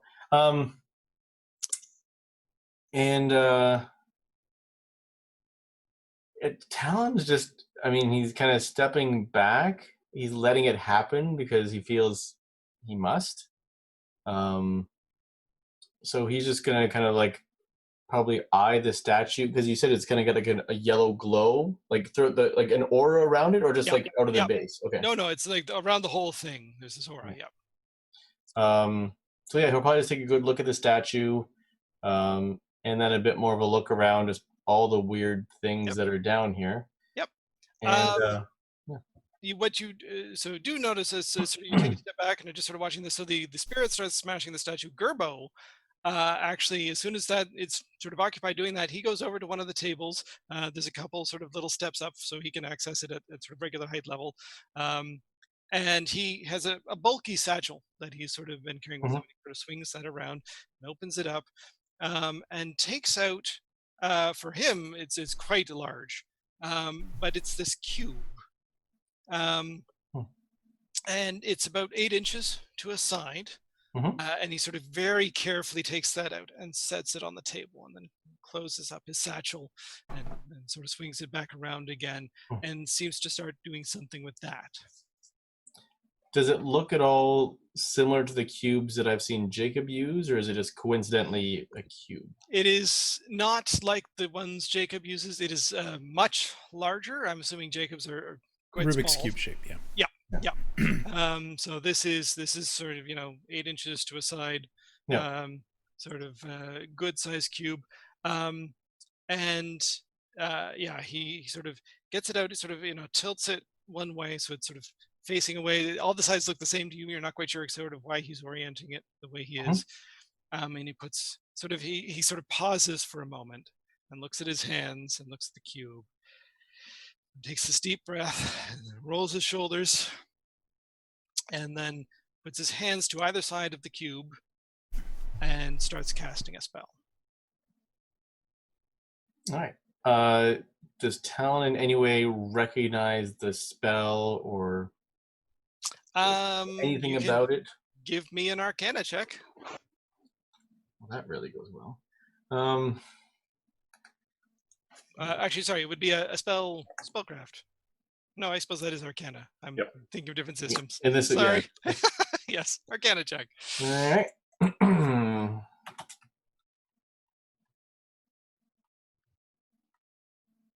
3. Yeah. No, this is not a spell you're familiar with. All right. It happens relatively quickly, and he sort of releases the spell, and you notice Gerbo almost sort of shrink a little bit. He seems to, like, some of the vigor and the force, like, that's you sort of recognize as just part of being a gnome to a certain degree, but is also just sort of what you've seen. Like, he just seems to. He doesn't actually get smaller, but he seems to shrink a little bit, and he sort of staggers back, and he actually has to catch himself as he sort of falls off this little stool that he's on. He looks rough. Yeah. Whatever just happened to him, it looks like it took a lot out of him. And then the cube starts doing things. All right. Talon would have tried to, if it looked like he was about to fall, Talon would have tried to kind of catch him or stabilize him. Yep. Otherwise, if the cube is doing stuff, Talon is probably going to be like 20% check, like looking on Gerbo to make sure that he's okay, and 80% on what is the cube doing, and also based on Gerbo's earlier comment about how we'll get Leon as we leave or whatever, suggest to him that the plan is that we will still be alive at the end and we'll have a chance to leave. So he's not thinking this is a one-way mission. But Talon's also like, when do we have to run? Is now the time? Is Gerbo in a position to say that? Just what's the cube doing, and kind of get a feel for that. Yeah, what the cube does. So the first thing it does is sort of lifts off the table about an inch. Okay. But you realize it's not hovering. The bottom plate of it seems to have sort of depressed down and lifted the rest of it up. And there's this light that's sort of filled. And then each of the sides does the same thing. They pop out about an inch. And there's this, once they're all out, there's this rather blinding light that's sort of coming out from inside of it. But you can still sort of look at it. And above it, luckily enough, above it enough that you're not sort of being blinded and have to look directly at it, there is a runic countdown. So these runes come up and they start counting down. You would recognize this without needing an Arcana check as just being sort of an older alphabet that you've studied in a little bit. And it is counting down essentially from 1 minute. At which point, Gerbo sort of like, thank you for catching me. And he looks over at the spirit. The spirit has fairly quickly smashed into this statue, which is hollow on the inside. And there is also that sort of aura that's around that. There's now a blazing light coming from inside this statue as well. And Gerbo goes over and sort of waves off the spirit, keeps it around. Sort of it's going to stay there, but sort of moves it back, and he sort of reaches inside and pulls out this glowing, roughly sort of circular like thing, but it's sort of pulsing. It's almost got this like red and blue and orange and gold sort of fire that's sort of coming off of it and around it, and he sort of just holds it and stares at it for just like a couple of seconds, and sort of turns to you and is like, we have it. We have it. I finally have it. What is it? He's like, this is the heart of a god. Talon just kind of like goes white, if you would, for a moment, like, oh god. And he kind of looks over at the runic countdown. Yep. It's about 50 seconds is about this point. Yep. Yeah. Should we go? Yes.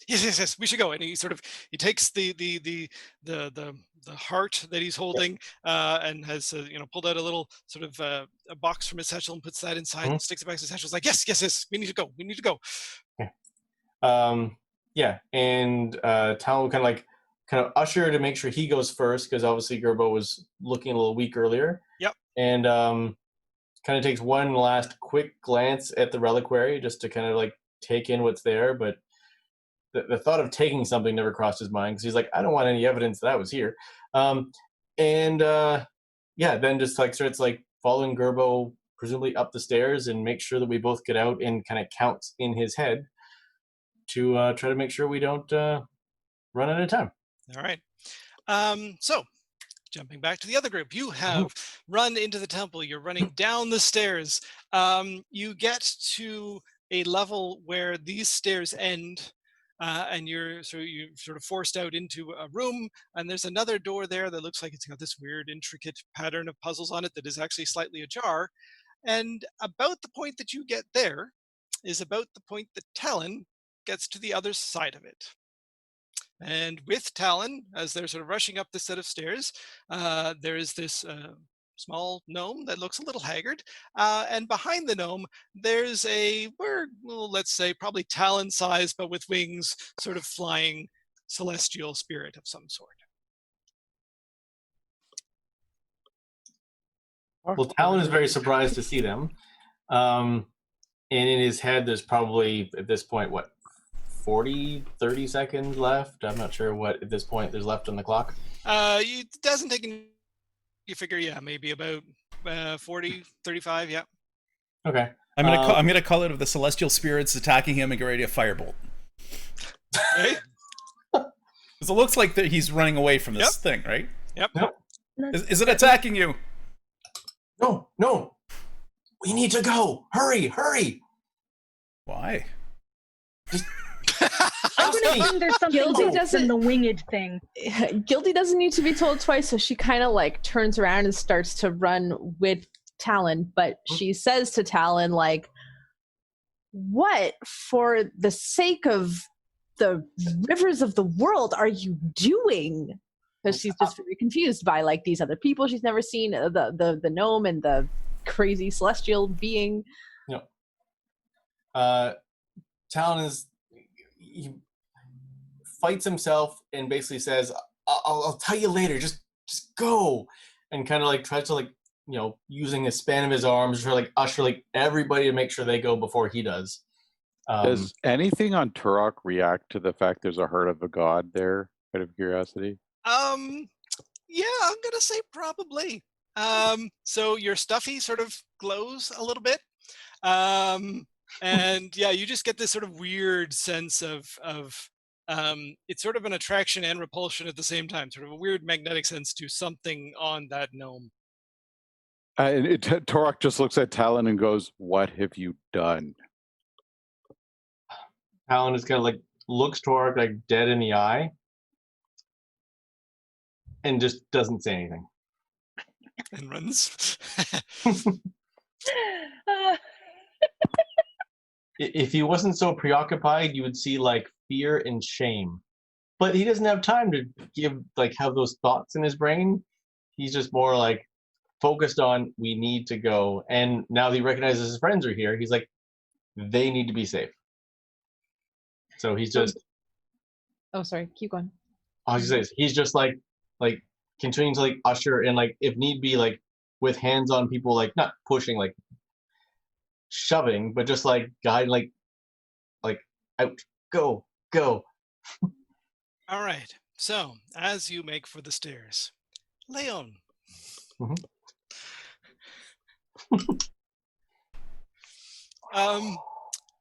You are diligently working on this spell through all of the interruptions that have happened this evening. And you're thinking, like, you're so close, you're getting there. And you feel this hand on your back. And this voice, female voice, that says, for my sake, you just, fine, you know the me damn spell. And the knowledge of the spell seems to flood into your head. Cool. And the voice continues with, are you ready now? I have two other spells I was planning to learn. Who is this person? I turned around and who is this?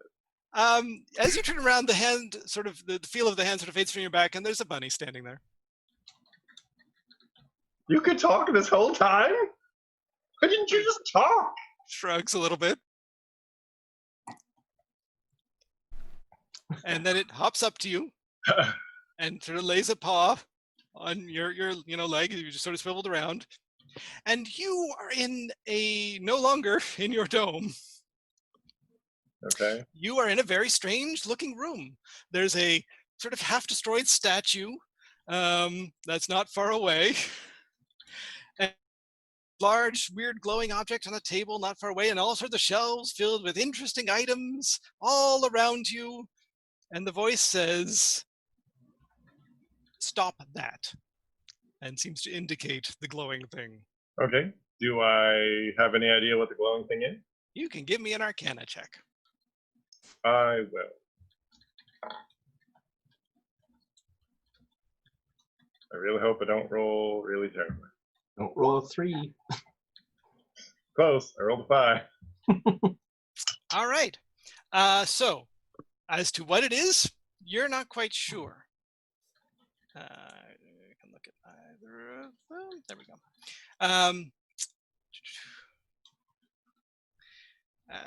All right. So that's that. Oh, you. Yeah.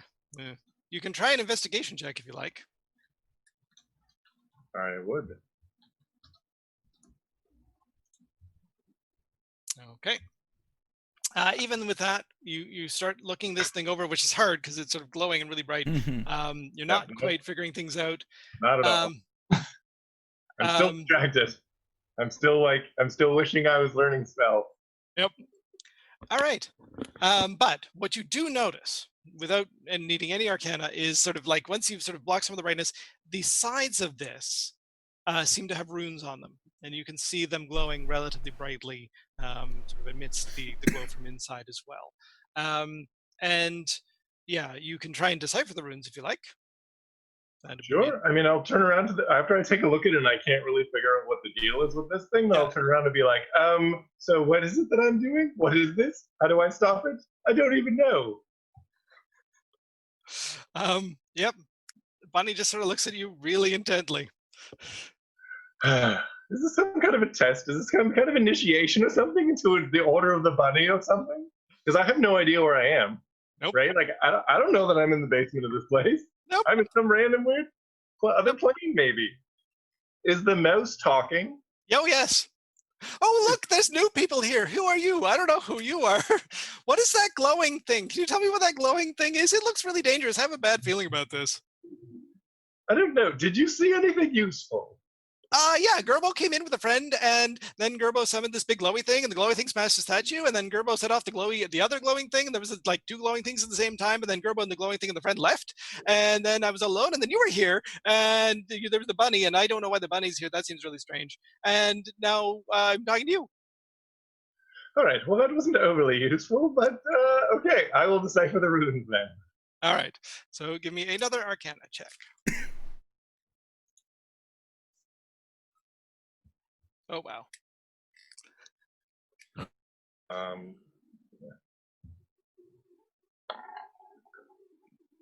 Nope. I'm just not going to roll well. Nope. All right. So what can you tell with that and that? Yeah, I'm just going to go back to. There we go. Yeah. I guess I rolled as a 5. Yeah. All right.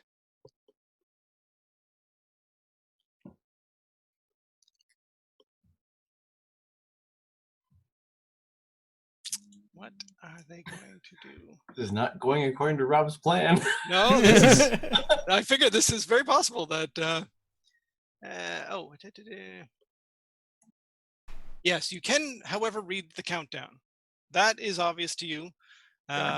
It's at about 30 seconds and sort of counting down. You get the feeling that you probably don't want to be here when it hits 0. That there's probably bad things that are going to happen. Okay. Yep. Then I ask, like, where am I? And there's a voice in your head that says, you are in the reliquary of the Archmage. And is this thing going to... Is it going to do damage? I suspect so. Okay, then I pick it up and I run. Love it. All right. Okay. So,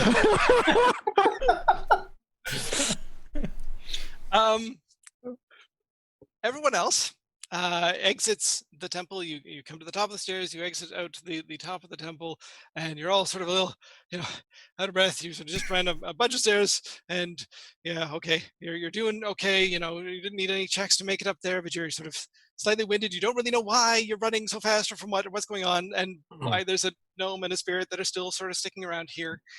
But definitely the gnome seems relieved to be sort of out in the night air. It's like, oh, we made it. Are these friends of yours? Should we be? I don't think we should. Should they be? Should they know that? Yeah. Uh, And Turok is approaching the gnome. yeah, Talon's probably just looking at the gnome and just kind of giving him like this look and just like, shh. So he's like, stop talking. Yeah, Gildy also approaches the gnome and is like, "Who are you?" Like not as threatening maybe as Turok is. Well, but she's Turok's like, got his axe out, and he's Okay. holding on to the stuffed animal, and he's like, I turn around, go in front of Torok because we've talked about this. You do not immediately brandish the axe against people you don't know. And the gnome gets behind the big spirit thing, who starts guarding him. And you said it's like a celestial type spirit, right? Yep. Okay. So in celestial, Gildy says, "Who are you?" That is awesome. And it speaks in this sort of resounding voice, which only people who could speak celestial will understand, saying, I am the spirit Zeraphel, and I have come to do the bidding of this gnome as I was summoned.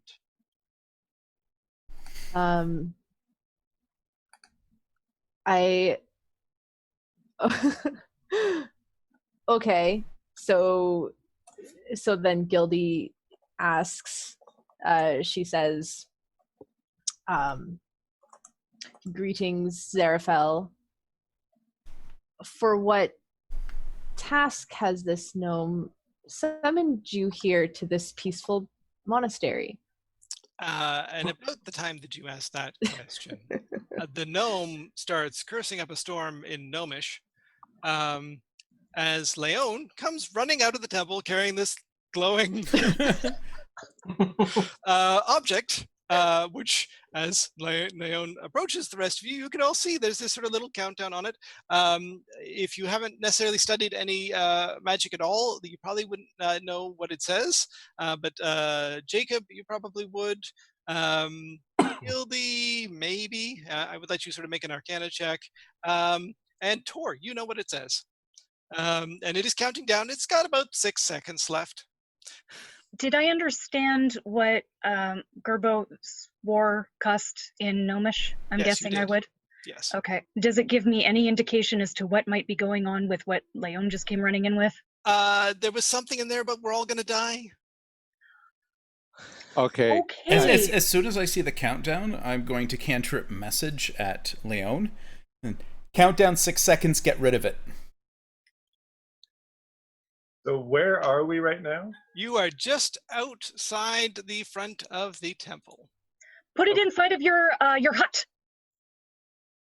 My hut is gone. Summon your hut and put it in the hut. Okay, no, I say I'm sorry, and in a thunderous boom, everyone in... If he's stalling at all, I'm running. Yeah. just a heads up. Sorry. Everyone within 10 feet of me is going to take some thunder damage. Well, let's say that they've moved a little further out from the temple, and you're sort of still at the entranceway. So, Okay. Most likely they are otherwise safe. Yes. All right. Well, I disappear in an explosion of thunder, which can be heard up to 300 feet away, and then undoubtedly this thing detonates 90 feet in the air. Okay. All right. As soon as I am outside, I cast Thunderstep, 90 feet directly into the air, taking it with me, push it away as much as I can, and then it blows up, probably killing me in the process, but I'm hoping there's someone who can raise me from the dead. All right. But it's also 90 feet in the air. As this blinding light does sort of, you have this fraction of a moment. The blinding light seems to expand, and it's sort of just about to touch you, and you hear the voice in your head again saying, "Thank you." You seem to be whisked away. Yay! Everyone else on the ground, however. At this point, Torok's raging. Okay. And Mint is getting out of Torok's way if I am not fallen prone after that attack. Because Torok was pretty close to raging given the reaction. And at this point, it's just, and it is not even trying. So what are we getting from Torok today? Okay.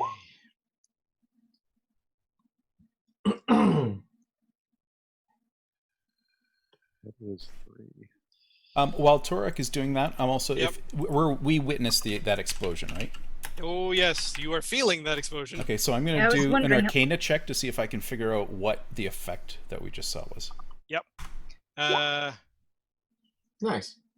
Oh, I wish I rolled that well. Okay. I'm gonna I will double-check take my care of math. Jacob the horse with the utmost care. Okay. Luckily, this is also going to wake up a bunch of, high-level clerics. I don't think it's going to be a complete party kill, but you take 62 points of damage. Sorry, 61 Each? points of damage. Each? Yep. Any saving throw? Sorry. No, I don't think so. Let me double check. Why don't you say 61? 61. wow. Actually, you know what? At that range, I would give it a dexterity saving throw. At 90 feet, this explosion is more than a 90-foot radius. Yep, it had a 100-foot radius. Ah, I was so close. That said, it had ranges within that 100 feet. So, yes, this is the lowest range. But they're still taking 61 at this distance. There we go. Holy crap. All right, so yes, dexterity saving throw. Well, how far were we away from Leon, right? Because we were that's true. directly underneath him. We're kind of off on an angle. I'll say that I will give you advantage on your dexterity saving throw, given that you might have been closer to the edge of this thing. So Talon definitely makes it. Woohoo. Dexterity is 3. I better Torok was roll a with it. 15. Okay, was that with advantage? Yes, the other one was a 5. Okay, 18 with advantage. all right. 18, Gildy's 15, 24 with advantage. 4. And Mint. 17 with advantage. Okay. So, Mint, Torok, and Jacob do not succeed. And you said it was 61? I'm at negative 20. Yep. So that is not an excellent instant kill, which is good. Well, actually, how many hit points did you have before? 41. Yeah, so not an instant kill. You'd have to take negative 41 damage to an instant kill. Torok's You are still dying. alive. Torok's Yep. still good. All right. So, Gildy and Talon, you would take half damage, so 30.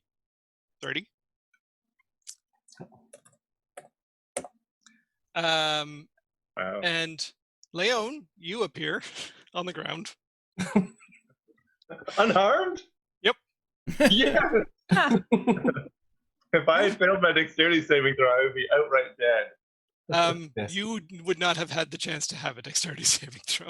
Oh no, I realize that. But even if I was down here, like Yes. the Oh, yes. 61 damage, Yep. instant kill. Even Yep. making the saving throw, very unconscious. Yep. Cool. That's okay. If you had managed to disarm this thing, you probably would have still died. Oh, that's Yeah. good. That's comforting?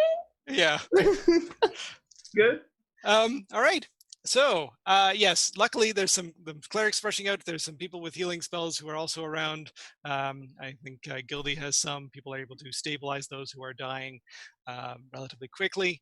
So you are saved from having to make death saves. As yes, this has roused pretty much everybody here. Yeah, it looked pretty much like there was a second sun in the sky, just really far closer than you wanted it to be for a moment. And what you felt was essentially a compression force that was just sort of crushing you or sort of tossing you a little bit from this explosion that happened about 90 feet up. And when the sort of smoke clears and people are starting to, regain themselves, one of the things that you notice relatively quickly is that the gnome is gone. So one of the things that I think we're all wondering is what the how was anyone able to summon a celestial within a hallowed temple where celestials cannot enter? And Turok looks at Leon dead in the eyes and said, I'd be more worried about the god. Oh, is that what that was? Interesting. And I show Leon the stuffy and goes, this is tied to my lost memory and it's part of a god. And it reacted to whatever the gnome had. Talon's definitely looking around quite anxiously. Yeah, Gildy turns to Talon and is like, what? Talon's just looking around, hoping that someone spot him and just like, where's the gnome? Yep, gnome He's and kind the of like- celestial are gone. Did Turok actually rage, or did that interrupt his rage? I would say you were able to rage, yep. Okay, so that does create 1d4 intangible spirits that start wreaking havoc. Oh, God. Yep, and I believe they fly out from you in each direction. And Yeah, and then they explode. Yep. So, okay, just one, thankfully. How much does it explode for? Yeah. Really hoping it's not 21 damage. I'm hoping it's not 6. Actually, it's 2d8 force damage. But they're flying out significantly, I believe it's like 30 feet. Yeah, 30 feet. Yeah, so it would be away from where you were anyway. Okay. So there's a second explosion, is what we're saying. Is the bunny around anyway?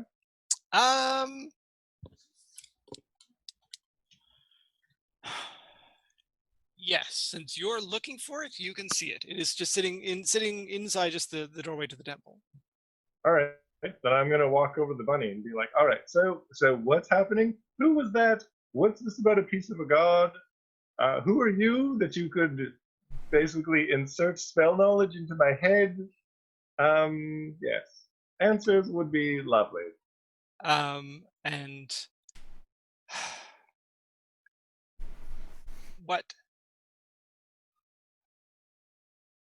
what happens next? The bunny is replaced by a woman in a cloak, who sort of pulls back her hood and reveals sort of silver white hair and these sort of horns that sort of come out but sort of wrap around her head and sort of poke out back just a little bit. And she sort of looks at you and looks at sort of everyone else around. Some other people are starting to notice this, and some of them seem to be quite astonished and amazed.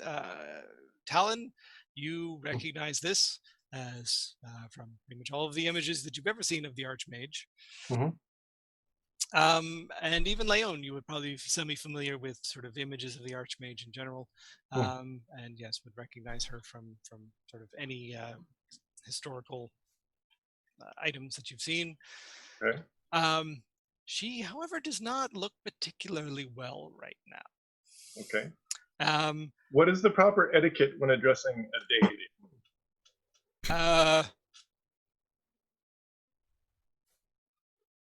Depends on the deity and sort of what their formalities are. From what you know of the Archmage, they tend to be a little less formal. If you wanted to go with, Highness or Majesty, they probably wouldn't, bat an eye too much at that, but they could probably also just be addressed by the Archmage or even their name if you happen to know it. Okay. There's another one. What is it? There's something you usually call like bishops and things. It's not Highness or Majesty. Your Grace. Yeah. Would that make more sense? Sure, yeah. Their deity? Okay. Does one bow? Does one curtsy? Does one kneel? Often there's sort of kneeling or prostration of some sort. It seems to be that's what some of the clerics and monks are doing. Okay. So, well, again, right? My Yep. And character's again, all about doing the proper thing, so. Yep. So probably you would kneel. Okay, then I kneel and bow my head and say, Your Grace, I apologize. I did not realize that it was you. And she sort of lays a hand on your shoulder, just like, you did the best you could. I realized I was not as forthright as I could have been. I am, even doing what I am doing now is often considered, not forbidden, is not the right word, but it is frowned upon by the other gods. Interacting directly in our world, I have a bit of leeway as an ascending god to do so. However, I was trying my best to otherwise halt events moving forward without being too active in the situation. You did the best you could. However, it seems for now I am in grave peril. I see. I think the question that we're all wondering is, how could an individual summon a celestial within a hallowed temple? Gerbo is very inventive, and he had found a way to circumvent the hallowed nature of the halls inside the temple, with a very specific loophole of summoning a celestial specifically bound to me that might have been allowed within the halls of my specific temple. Oh, very clever. As all this is going on, I'm going to turn to Mint and go, setting fire to a couple beds doesn't seem so bad anymore, does it? Just saying. I'm still not letting you live it down. And so, Your Grace, surely you are aware of an item called stone. Yes. Might that, you appear to be somewhat injured? Diminished. Less than healthy? Might the life stone offer you any assistance? It could. Well, you we do happen not to... have the other materials required. Ah. Well, if you tell me what those are, perhaps we could find them for you. And it would also only really work if I was truly dead. It cannot restore my heart to me. Well, I mean, I'm certain that if you really wanted, we could collect the items and kill you if that's what you desired, if that would assist you. I would prefer finding my heart if possible. Fair enough. Unfortunately, I have already done probably more than I should have. As she sort of draws out from a pouch a teardrop-shaped stone and hands it over to you and says, "This is perhaps even more than I should do, but that will lead you to my heart." Thank you. Thank you, Your Grace. At that point, she sort of stops with you and strolls around to address Talon. Yeah, because at that point I figured that Leon was sort of like, however far away from us, like we couldn't hear that conversation. Yep. Would Talon have seen at any point that this, I guess he'd recognize now the Archmage, that the Archmage transformed from the bunny? That like didn't even see, because I don't think I saw the bunny, or Talon didn't see the bunny, but suddenly saw that the Archmage was there talking or communing with Leon. Give me a perception check. We'll see if you saw the bunny or not. All right. Oh. Yep. Okay. You were very aware that you, when Leon went in that direction, you sort of followed Leon a little bit. You saw the bunny. You saw the transformation. You are fully aware. All right. Yeah, as she approaches Talon will just out of just instinct will sort of kneel down and is kind of flustered, somewhat apologetic, like I thought you seemed to I don't. I'm sorry. I'm sorry. And you sort of feel a hand upon your head, and it's like, I am aware of your struggles, my son. But there are perhaps a few things you should know before I leave. Leon is First, definitely going to be over and like inconspicuously eavesdropping on this conversation. the first is that I have always been your patron. Talon doesn't meet. I mean, he's still kneeling. Yeah. He doesn't meet her eyes. Like he feels sort of ashamed. So he's probably looking like midsection of the Archmage. Yep. And just is kind of looking and just with that inquisitive, like he's surprised by this. Yeah. What you have gained at the temple, you gained through me, not through any other being. But I was told that it wasn't you. You were told by someone very good at manipulating the minds of others. The gnome Gerbo, was he also under the influence? I am fairly certain of that now, yes. I am sorry. I was told I needed to do this, and I did not feel I had a choice.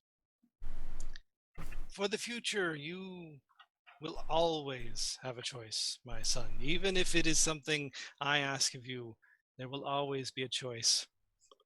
Hi, kitty. To accept what I ask of you or not.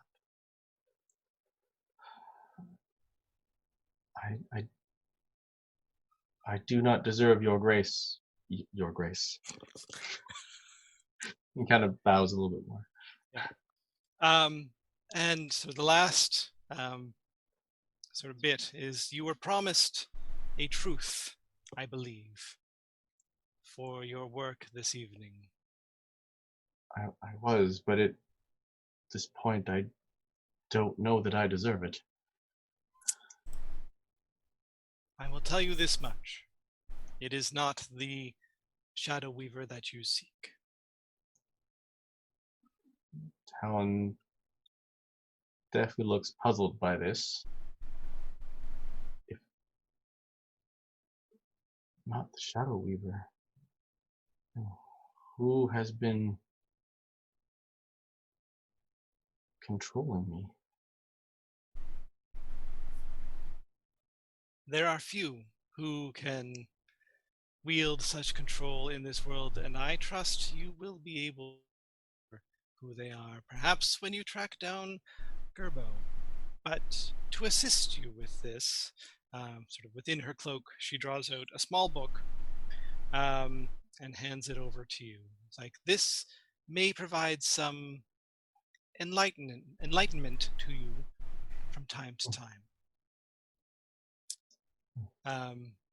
And she sort of looks back at Leon and is like, I've given Leon the means to hopefully track down my heart. I would ask that you return it to where it is supposed to be. Oh, of course. I will do everything I can. Then sort of raises her voice and sort of just addresses everyone for a moment. It's like, for all of my children, I am very thankful for all that you have done in my name, and I ask that you continue to do the work that you have been doing and be perhaps more vigilant against those who seek to corrupt the minds of those within these walls. And then vanishes. So she disappears as soon as she stops talking? Pretty much. Okay. Because if I have a chance, then I'll be like, Your Grace! But if she disappears, then that's fine. Yep. He's like, oh! No, sorry. It was actually a useful thing that I was going to be asking her. It wasn't stupid. What were you going to ask?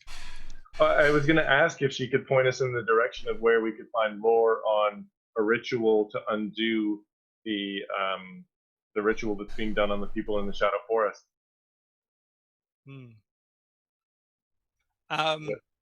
In your head, you just hear the voice saying, "You're at a library." Sorry. Oh, okay, cool. Yep. Um, Yep. And we're getting sort of close to perhaps where we might want to end for this evening. Any final bits people want to add to that? so once I'm sure that people are done trying to blow up the library and stuff like that, then I'm going to go collect my books and my equipment and everything, and I'm going to go back into the library, and I'm going to just basically like, yeah, I'm gonna hunt for the books that she was potentially directing me towards for that ritual. Okay. And then I'm just going to cast Tiny Hut. So you're not going to go looking for her art. Not right this second. I mean, I figured like that person's long gone, aren't they? Well, they just left a couple minutes ago. Yeah, I figured that they were with a celestial. I figured they like teleported to like another distant location. It points you in a direction. Yeah, but again, like I figure they summoned a celestial. I figure they're far, far away. So this is like a longer term. Or like, so Gildy was there, and she was like right in front of the celestial and the gnome, and she was successful with her saving throw, and so she wasn't killed. Would she perhaps have noticed where the gnome went? Give me a retroactive perception check. Okay. Because yeah, sorry, I was thinking this was like a longer term quest kind of thing. Ooh, that's a 12. So we'll say what you saw is not necessarily where the gnome went or exactly what happened, but you did see the celestial sort of reach down and sort of protect and grab the gnome. And when you looked up, what you heard was the flapping of wings. Okay.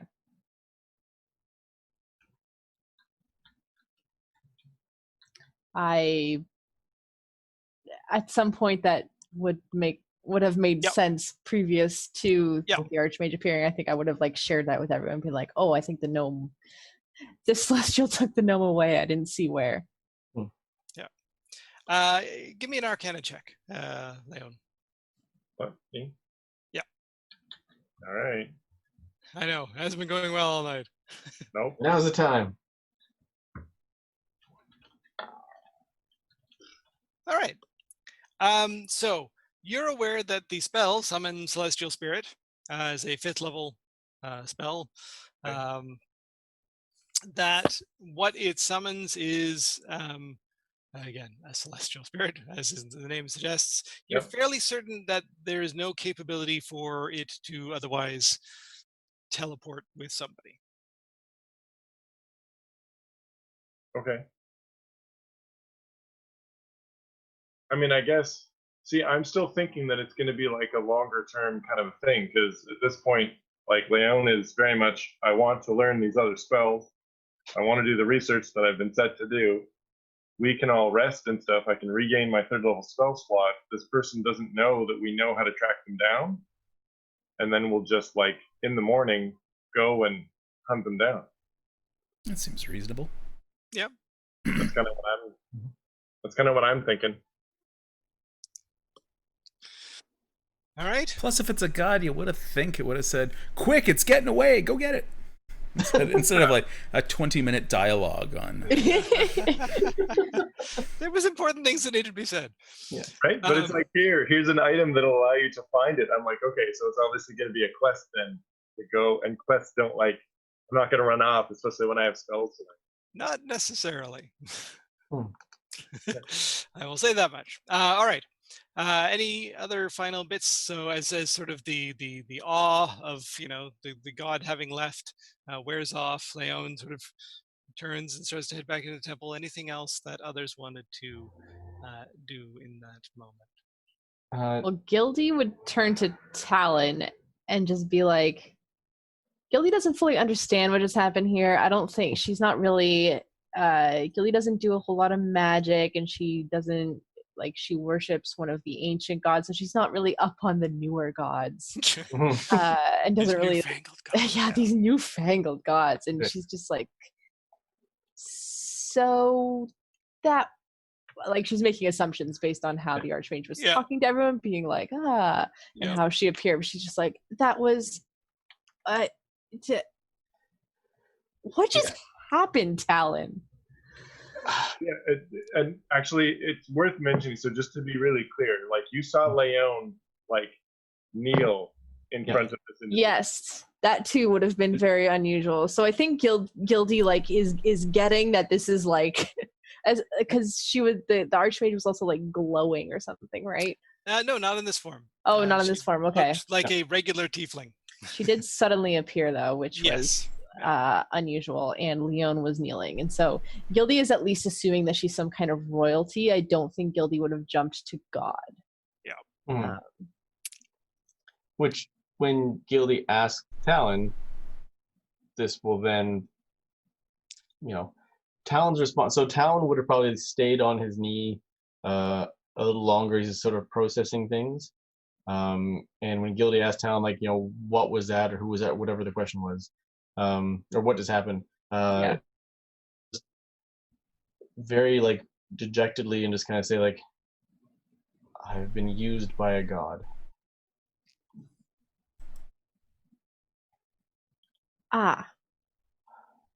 So Gildy kind of takes, assuming Talon is still kneeling and she can actually do this, she puts her arm around his shoulders, and she says, "I'm sorry." Talon kind of slowly, still probably hunched over a bit, but gets up and just says, I don't know what to believe anymore. And looks around, and he's just. And at that point, it would actually be Torok's axe raising your chin up a bit, and he's this close to you, and you're pretty sure you can see lightning jumping between his teeth when he speaks. Nice. And what he says is, "I have failed where you are failing, and I lost everything. Don't repeat my mistakes." And then he just, at this point, limps off. And as Torok limps off, he remembers his stuffy that he had in one hand and sort of looks down at it, and there's still a bit of an aura around it. And we'll end there. All right. I've been around to hear that. Well, I mean, they can go grab you, whatever they're going to do. But we shall see what happens next time, and how the group deals with looking for or finding the heart of a god. And hopefully that will go well. And we'll see what happens next time, and we will see you next time on the next level. Thank you very much. When is next time? Oh yes, when is next time? I think we've got to figure that out, and we will let people know via our social channels. Right. Yes. So we might be on a bit of a break for a while, and we will be back when we'll be back. So we will let you know. So keep an eye on the Facebook group or on the website, and we will let you know when we are back. And in case you don't know the website, it's thenextlevelgame.com. You can go there and find all sorts of recaps and other fun stuff. So yeah, we will let you know. All right. Sorry. Thanks again. Take care. Bye. Bye.